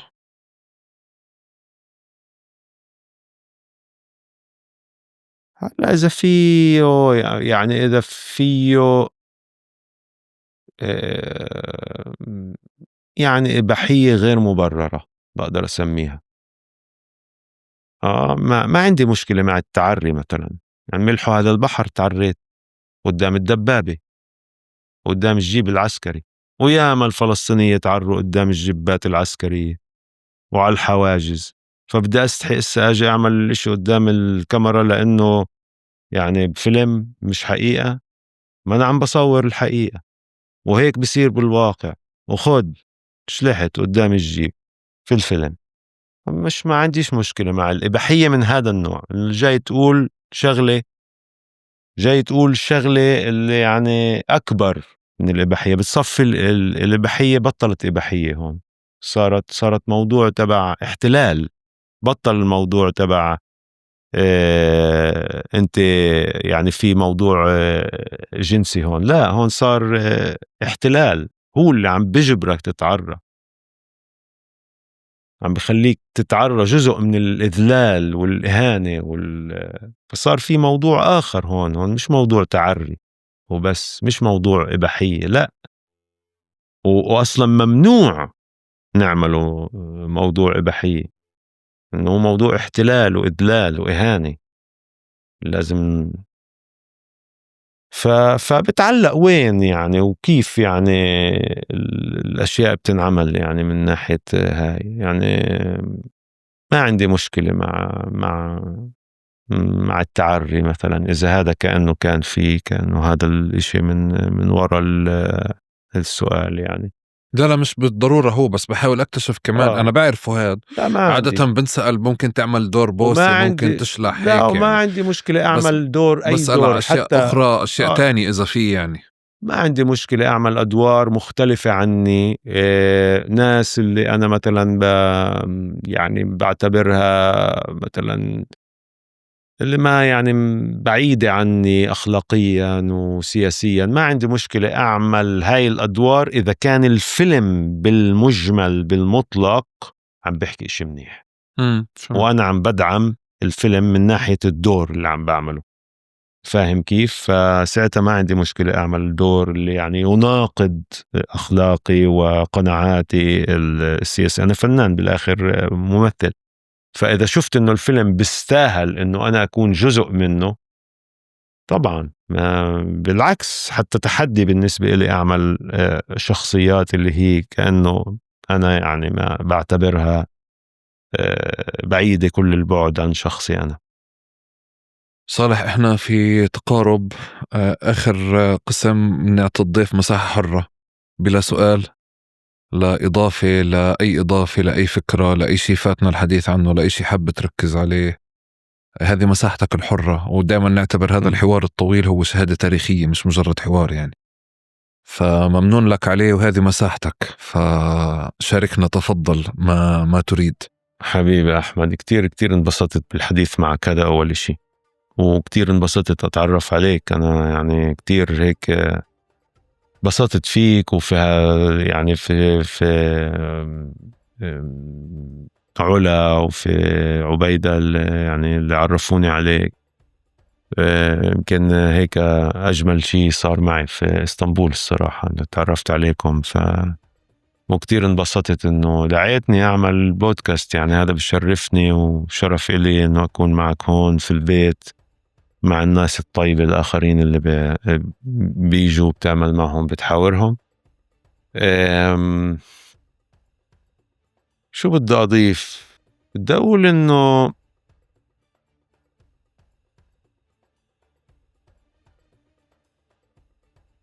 حلو يا أخي اللقاء، حلو اللقاء وحلو الحديث عن الفن، لأنه بخليك تفكر، مش بس أنت عم بتقول شو قناعاتك وإيمانك وهاي، لا كمان بخليك تفكر بالأشياء اللي عم تحكيها، بتخليك كأنه تتعلم تعرف حالك أكتر. إنه وأسئلتك يعني والحوار معك كتير قريب للقلب، وفعلا يعني اسم على مسمى تقارب، لأنه فعلا هيك بحس الواحد معك خي أحمد. فعلا بتحب تنحس قريب للقلب، وهذا شيء جميل يعني ومهم. فشكرا لك. ممنون لك، يعطيك ألف عافية، نورت تقارب. شكرا حبيب قلبي أحمد، شكرا لك. شكرا.